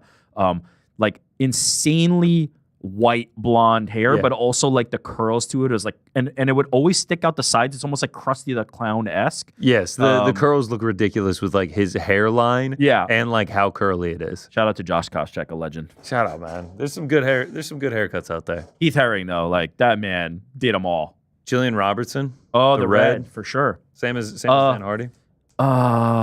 Canadian, also wrestler, Quiet Storm. GSP. Randa Marcos. Used to also do the red hair. All right, that's the list. That was a fun one. I liked going back through those. Macy Barber, half of the co-main. Haircuts. Barber, haircuts. Oh, he updated the graphic. Oh, and right. Impressive.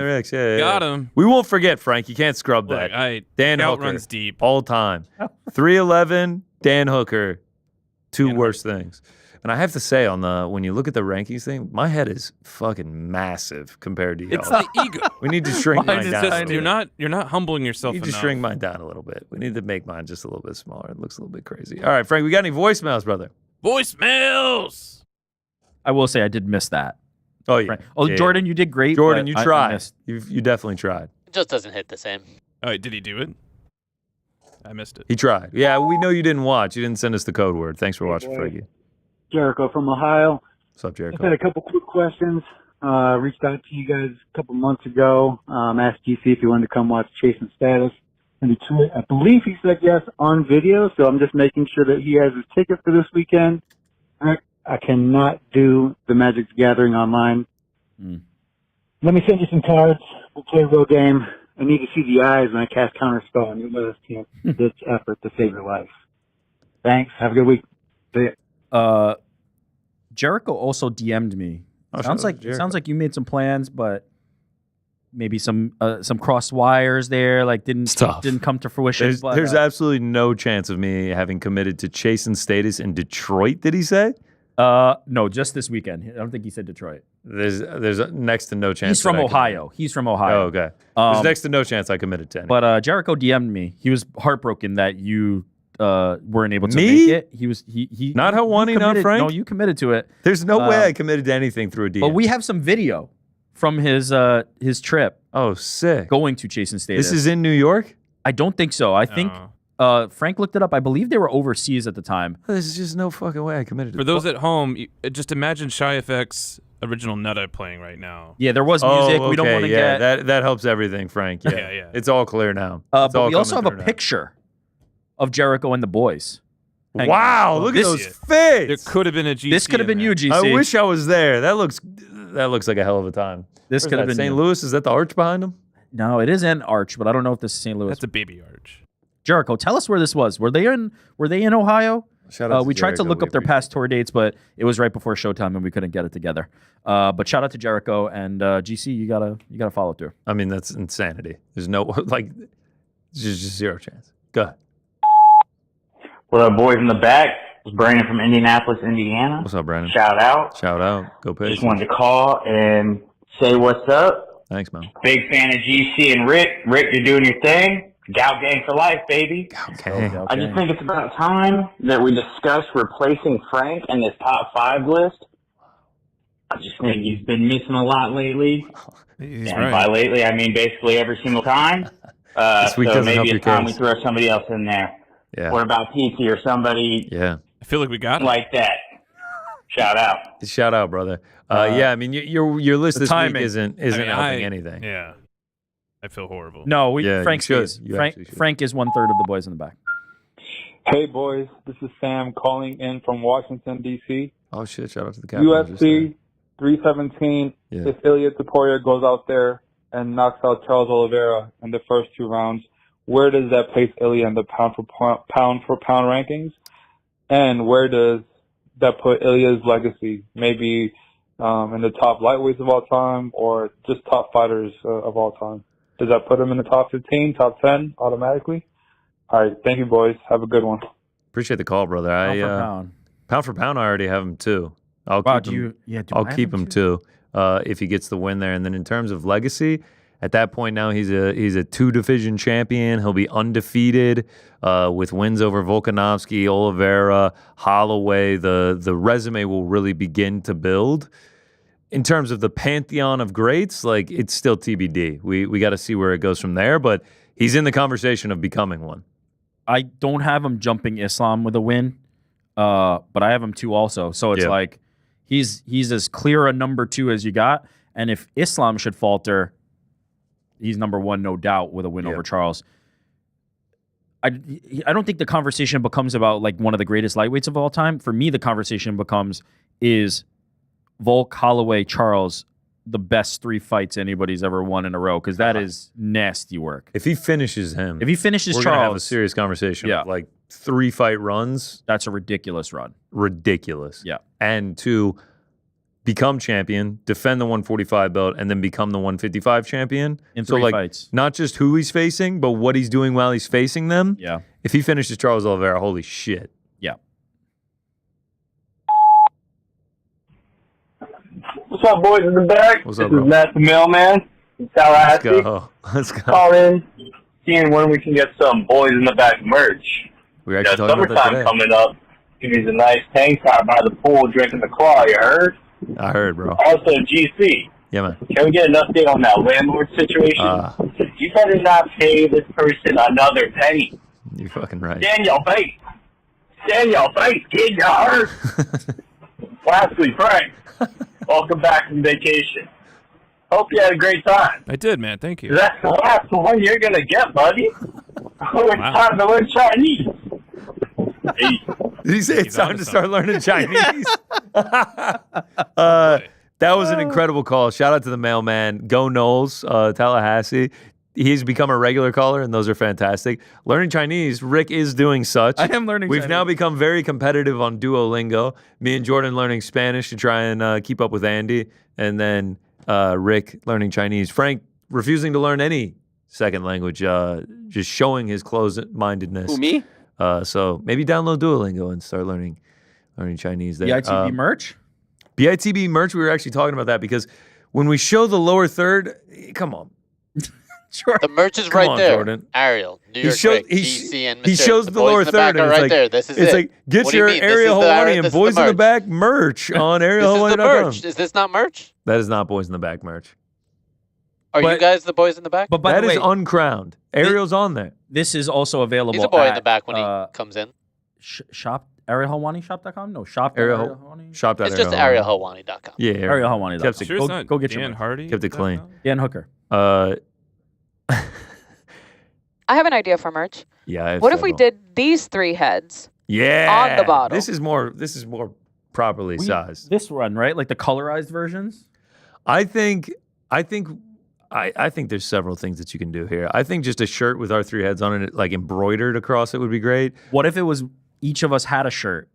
Yeah. You have a shirt, I have a shirt, Frank has a shirt of this, and then they sell, and it's like Rick on the back or. What if we GC on the each back. designed a shirt and then we had a competition to see who could sell the most? Oh, I think one that just said shout out and then like BITB shout out would be under a it. great. Embroidered shout out and then No, BITB BITB on the under it. back. BITB on the back. Frank's is Shout just out going to on the be front. one of his lists. You get to pick one of It's Frank's just pound for pound the lists, and it worst goes on the list back. The you've ever 311 seen. list. The 311 list. Honestly, I think just the logo would play pretty nicely. Yeah, the I can't logo's lie. pretty I think we can cook something up. I think we can cook something up eventually. We'll work on it. We'll work on it. The landlord situation has been resolved. Oh, It is up done and it is in the past. Will I be re-signing with the place? Absolutely not. Is anyone intimidating you to say that? There's no intimidation. All right. I've moved on. It's been a stressful time, but we've moved. Sorry to hear it, man. No. It's okay. It's okay. It's been resolved, and I will not be re-signing with this. Yeah, I was about to. Are you going to renew with them? Yeah. Absolutely not. No. Or any of the properties that the giant corporation that owns them. This sounds like an open wound. Giant corporation. If anybody wants to research the biggest apartment, owners in the country, you could probably figure out who owns it. But giant corporation. Shout out to them.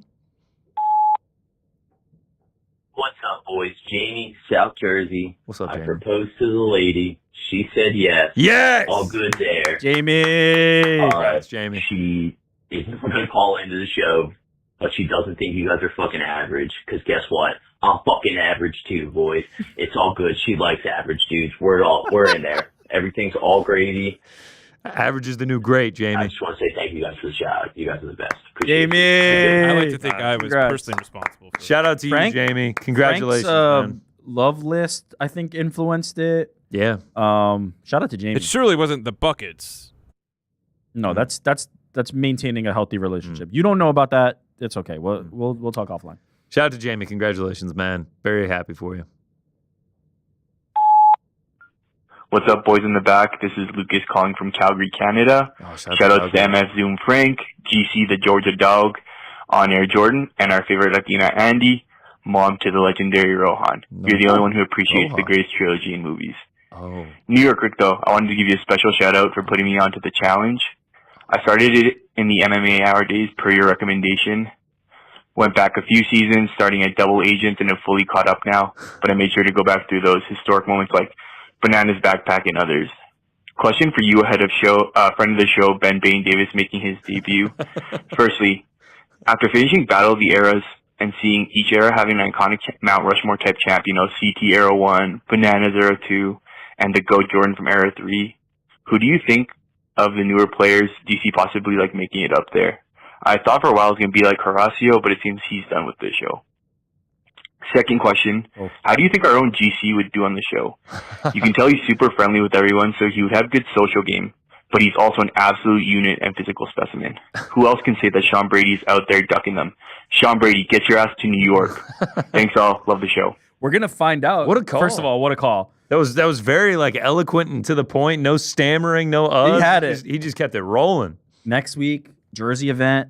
Sean Brady said, maybe I'll be in town. We'll see. We'll see what happens We'll see, there. man. I'm not gonna lie. I feel like Tom. I've sort of given up on it. Ooh. I've moved over to the rowing machine at the gym. I've started running. Were you more. encouraged at all by Pfeiffer being like, "Oh, Brady will do it"? I just got to come to the gym. I'm not Yeah. coming to him. Yeah. I'm the champ. And I mean, this is the battleground. This is where it happens. We'll Also, see. Pfeiffer being like, get on any old bike. It's like, Nah, we got to it's do gonna the need to be Aviron. an Aviron. That's the that is what we compete on. Yeah.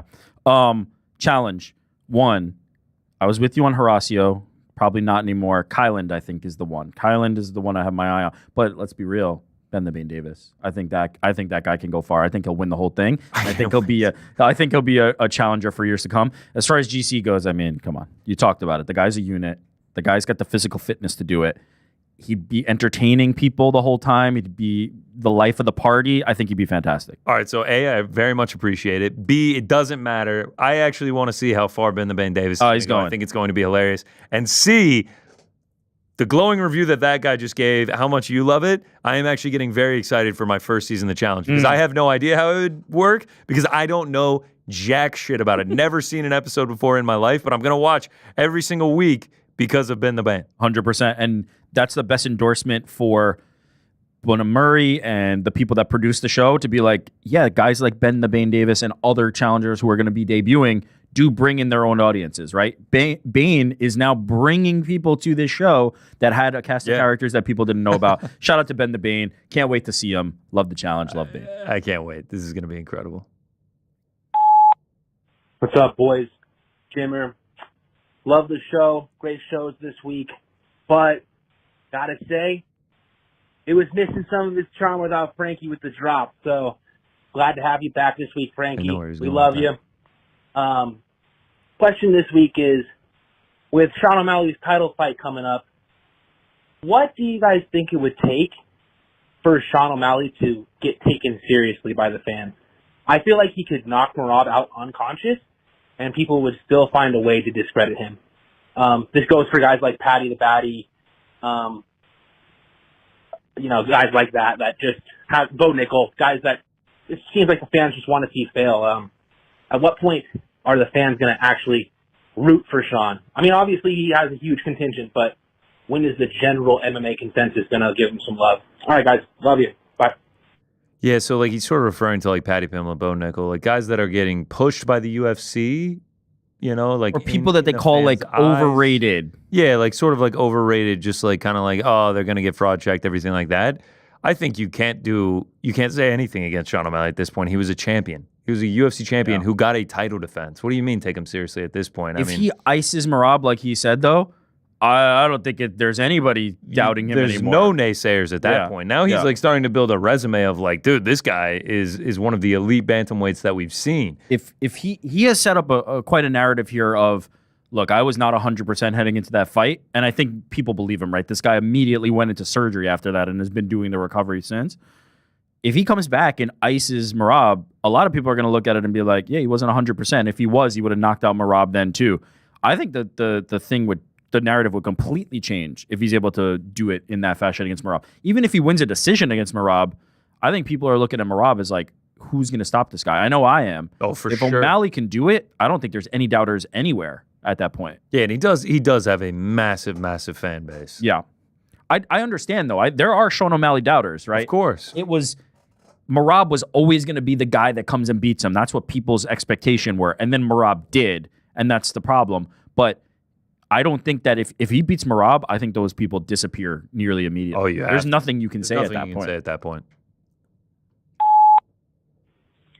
What's up, boys in the back? Very much excited to be leaving this voicemail here. My name is Anthony. I'm calling in from Chicago, Illinois. Shout out to Chicago. My question is, Rick, for you. So my wife and I were expecting our first child this July, July 25th to be exact.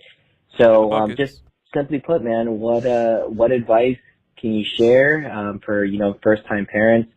What did you wish that you knew heading into the birth of your first child that you think would be helpful for us to be mindful of? Thanks, boys in the back. Talk to you soon. Congratulations. All right, so there's these buckets. No, my actual advice is don't put pressure on yourself. Don't put pressure on yourself to be perfect. Don't have expectations of like, this is the right way to do this. This is the right way to do this. I read in the book that you're supposed to do this, and this is what everybody's telling me. Solicit advice from people that you trust. Certainly, you're already doing it, right? You're asking what I would do. My advice is to follow your own kind of like instincts on this. Ultimately, if your heart is in the right place, you're going to be trying to raise that child as best as you possibly can. And you don't have to worry so much about like, the book says that I have to put them down by this time. If the kid wants to nap at this time, go with that. Trust your instincts. Do your best for them. And don't worry so much about like sticking to this formulation or this plan that has been laid out by parents before you. Here and there, take some advice from people, but ultimately, you're going to know what's best. You're in it. You're going to understand it. And you'll have the child's best interest in heart. And congratulations. Exciting time. Hey, what's up, boys in the back? This is Saleh coming at you from Maui, Hawaii. Oh, shit. Here with my fiance, and she absolutely despises when I listen to podcasts. That's a big thing I've had to change when she's moved in. I used to listen to podcasts 24/7, wake up, podcast, go to sleep, podcast, take a shit, podcast. Now, can't really do that around her. She doesn't like them. That being said, I sent her off to the spa today, so I got the whole day listening to all the Boys in the Back and Ariel episodes, so really enjoying those. My question for you guys is, if you could only ever take super cold showers or scorching hot showers for the rest of your life, which one would you do? Personally, would probably pick super cold. But yeah, I'm also a Chicago resident, so I cannot wait for UFC Chicago. I'm going to drop so much money on my tickets and so much money on my parlays that if I lose, I don't know what I will do. Hope to see you guys there and love the program. Talk to you guys later. See ya. Shout out. Enjoy Hawaii. Enjoy Hawaii. Might be your last trip after that Chicago event. Don't listen to our dumbasses. Go enjoy Hawaii, my brother. Scorching hot showers only or freezing cold showers? I feel like I'm going scorching hot. Scorching hot. No way I'm getting in a cold shower during a New York winter. There is few things better than you get home from a long day in New York and it's like 18 degrees out and you get in the shower to like de-thaw. How hot though? Am I like getting like actually burned? Scorching. Like, yeah, is it like painful? I mean, as opposed to so cold that your heart might stop. Yeah, that like you hate it. Yeah. I'm going hot, but I reserve the right to change if it's like harmful. It's a binary. I'm going hot. Scorching hot, ice cold. I'm going hot. Hot. Hot. Boys in the back, got a question for you. Once everything plays out and they make a movie on Jon Jones and his legacy, 1, how does the movie end? And 2, what actors play Jon Jones, Dana White, Daniel Cormier, I love it, and Tommy Aspinall? Shout out Iced Coffee and Shrimp Cocktail. Hell yeah. Shout out to Iced Coffee and Shrimp Cocktails. I feel like the fans miss Frank. A lot of love for Frank today. I mean, one guy wanted him off the list, but then missed the drops, iced coffee, shrimp cocktail. You know. I think you're the only one that didn't miss me, Rick. Okay. I missed you. What are you saying? Mm-hmm. I said it. Mm-hmm. Who plays who? Who plays John? How does it end? It ends with him spin kicking Stipe Miocic, and like they overlay like an actor, John Anik, and he's like, Jon Jones beats the greatest heavyweight of all time, and it fades to black, and it's like him, the Bone story or something like that. That's it's with him doing the Running Man into the pool, and then it has freeze frame, and then it has the captions like Jon Jones went on to start his diving career, and like that's where the credits are going, and then that video's on the side, and it's like him doing the Running Man, that Elon Musk ass fucking sense of humor, with like the Peaky Blinders hat on, running in. Like I still can't believe that's our heavyweight champion of the world, but he does that, and then it's like, boom. They don't go to the like, he may or may not decide to fight. They don't go to that. Speaking of which, by the way, this is a biopic in like 10 years. Okay, so yeah, I guess you do. Does this change your mind any? Speaking of Jon Jones, we had footage of Jon Jones speaking to Vic Blends, the barber. Who has a show where he interviews people.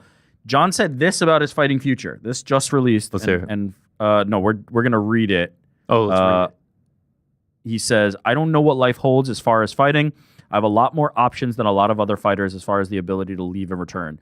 So that makes it seem like he might go away, but he isn't closing the door forever. Does that change your mind? Do you think that we see Jon again on the basis of this recent comment? I don't know. I just don't know. I don't know what's going to happen. Pizzi seemed very confident. I really have no idea. That Jon will go away, but then the ego will bring him back when he sees people lavishing Tom with praise, that he will return. I don't know if I think the time's now, if I'm being honest. I think you get Tom now or never, because Tom's only going to get better. I don't know if we see Jon again. I think Jon goes and does other stuff. Okay, who plays who in the biopic? All right, so Michael Jai White plays as Jon Jones. It's a good one, but he might be too old by then. No, oh, come on, you got too old. Michael Jai White, dude, that's not a bad shout. I can't lie, that's not a bad shout. He's also too buff, by the way. That's not a bad shout. No, that's the thing. It's Hollywood. No. He'll be buff for the light heavyweight run, and then he'll put on a little flap for the heavy. 57 right now. I'm thinking J.K. Simmons for Dana White. Hell yes, that's great. Oh, that's great. Or one of the scars for. Yeah, I'm thinking Ving Rhames for DC. Ving Rhames for DC. Yeah. Robert Downey Jr. for Robert Downey Jr. Okay, here's the problem, guys. Ving Rhames is 66 years old. Okay. Are you ageist? Michael Jai White is 57 years old. Are we doing like Jon and DC in the retirement home, or are we doing? Yeah, there he is. That's an old photo. Shout out to Jon Michael Jones. Jai White. Wow. You know who would be a good Jon Jones? Did you see Rebel Ridge? I didn't. There's the main actor, Aaron Pierre. Okay. Right, like long frame, great actor. Yeah. He would be a good Jon Jones. Is he a little too light-skinned? I mean, you got to fudge it a little bit. I'll take a light-skinned guy over a 75-year-old guy. That's my position right now. I'm thinking Jeremy Allen White for Tom Aspinall. Oh, boy. We're talking...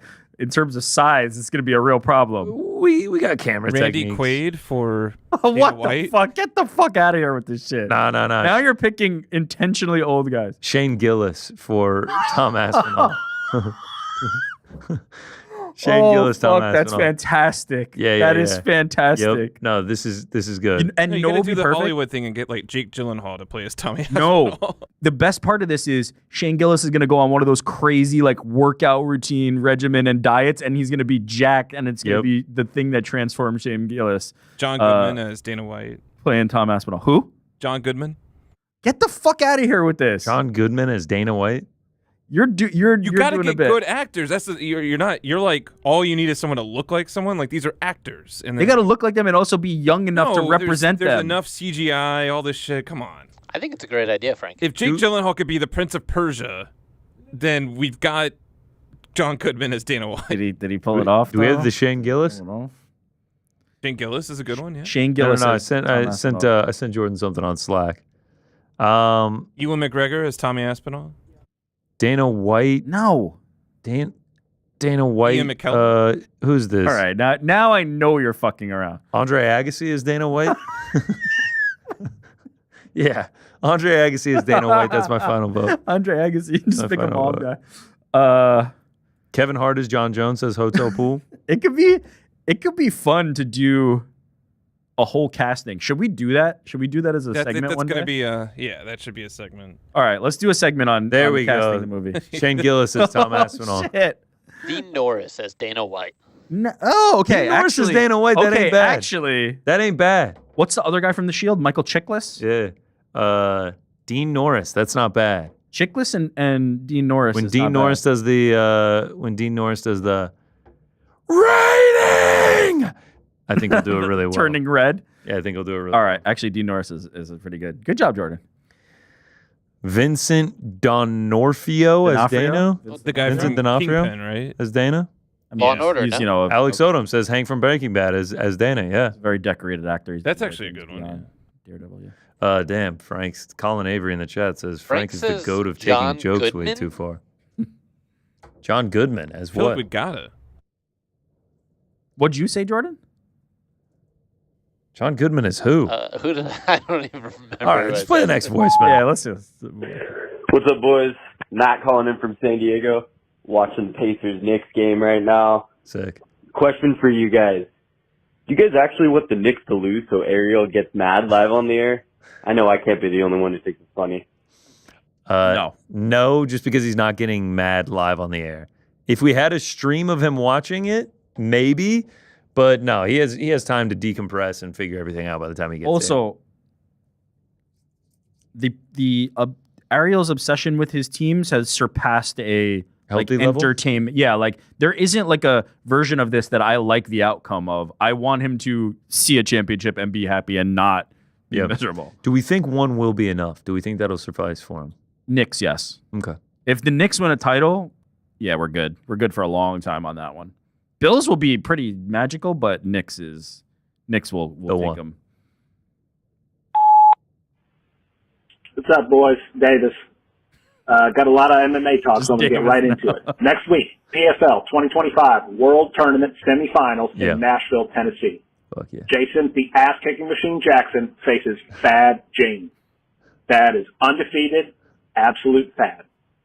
But the bigger news is we have signed and replacing J.J. Wilson facing Gazi Rabadanov in the June 20th main event. MMA prospect, Rookie of the Year, Kevin Lee, has joined the PFL. Gazi is on an 11-fight win streak, a 3-fight KO streak, and Kevin Lee is joining the World Tournament. He's about to mix things up at the Intrust Bank Arena in Wichita, Kansas. Excuse me, in Wichita, Kansas. Frank, You can't make through it. Xbox apparently is finally set to get PlayStation exclusives by being available on the Steam Marketplace. So you got no excuse, buddy. We got a game sometime. You know, it might be cross-platform, whatever it'll take. But, and as far as gaming news, Rick, MTG Arena, real fun. Real fun. Agree. You know, like Jordan said last week, a little bit too fun. The wife put the kibosh to that. Yeah, started ignoring her, started being rude. I haven't gotten through the tutorial yet, but that was the end of that. Anyway, I'm my own man, and once a month, definitely going to check in on that. Anyone who wants to play, add me. Real Don Davis. Again, that's Real Don Davis. Love to see you on there sometime, Rick. and anyone else who wants to help me get this last guy on the tutorial. Take it away. Great to talk to you. See you next time. Double D knows ball. Shout out to Don Davis.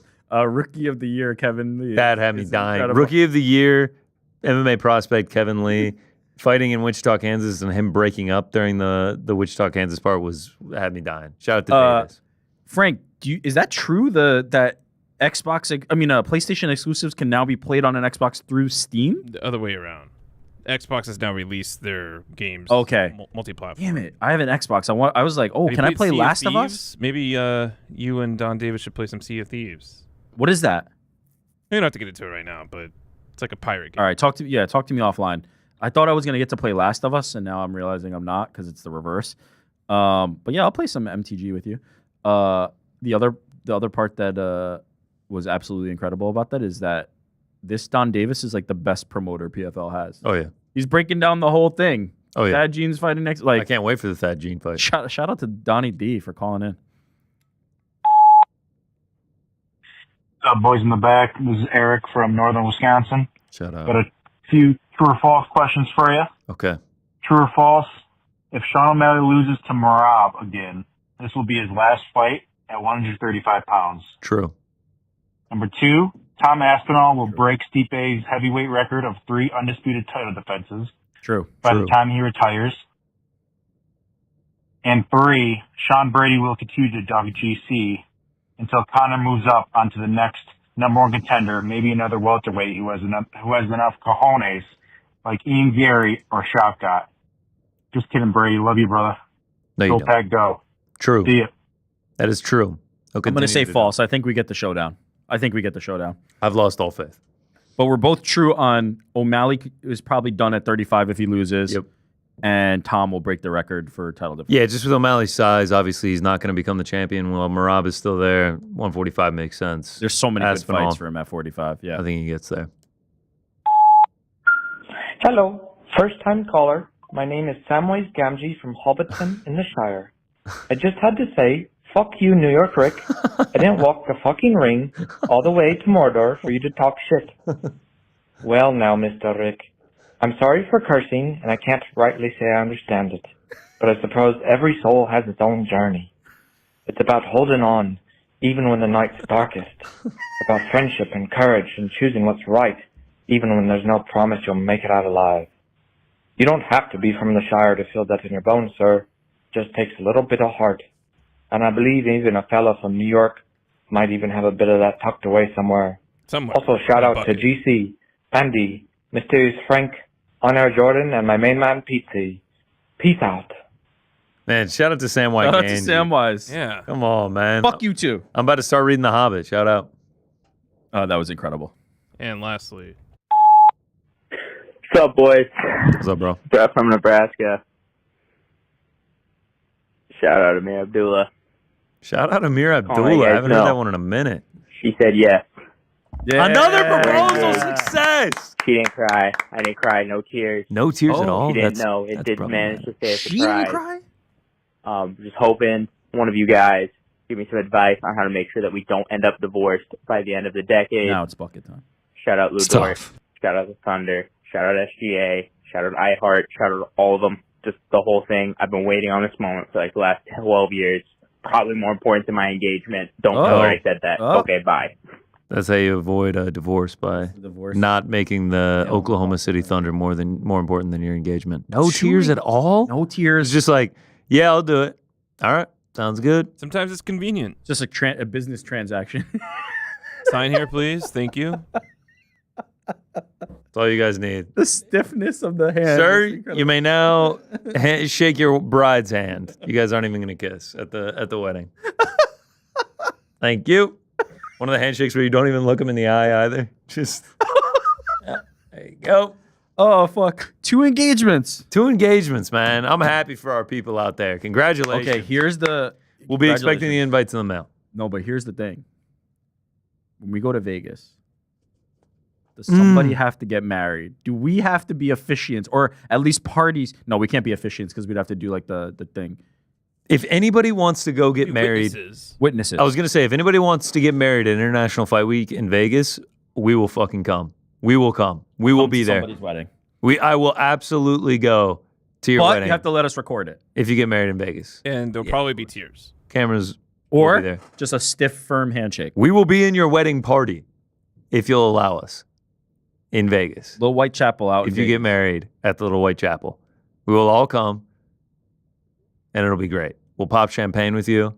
It'll be incredible. I mean, we've done so many engagements already. It's time to take it to the next level. Let's do a wedding. I can't think of anything a bride would love more than a bunch of MMA podcast losers sitting on her wedding at the Little Whitechapel in Las Vegas. If she likes average guys, like, you know, the one from today, the happy couple from today, you know? I was thinking about that today.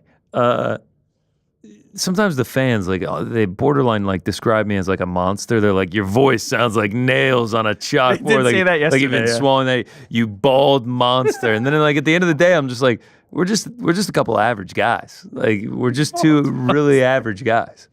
Oh, fuck yeah. We are impressively average. Impressively average.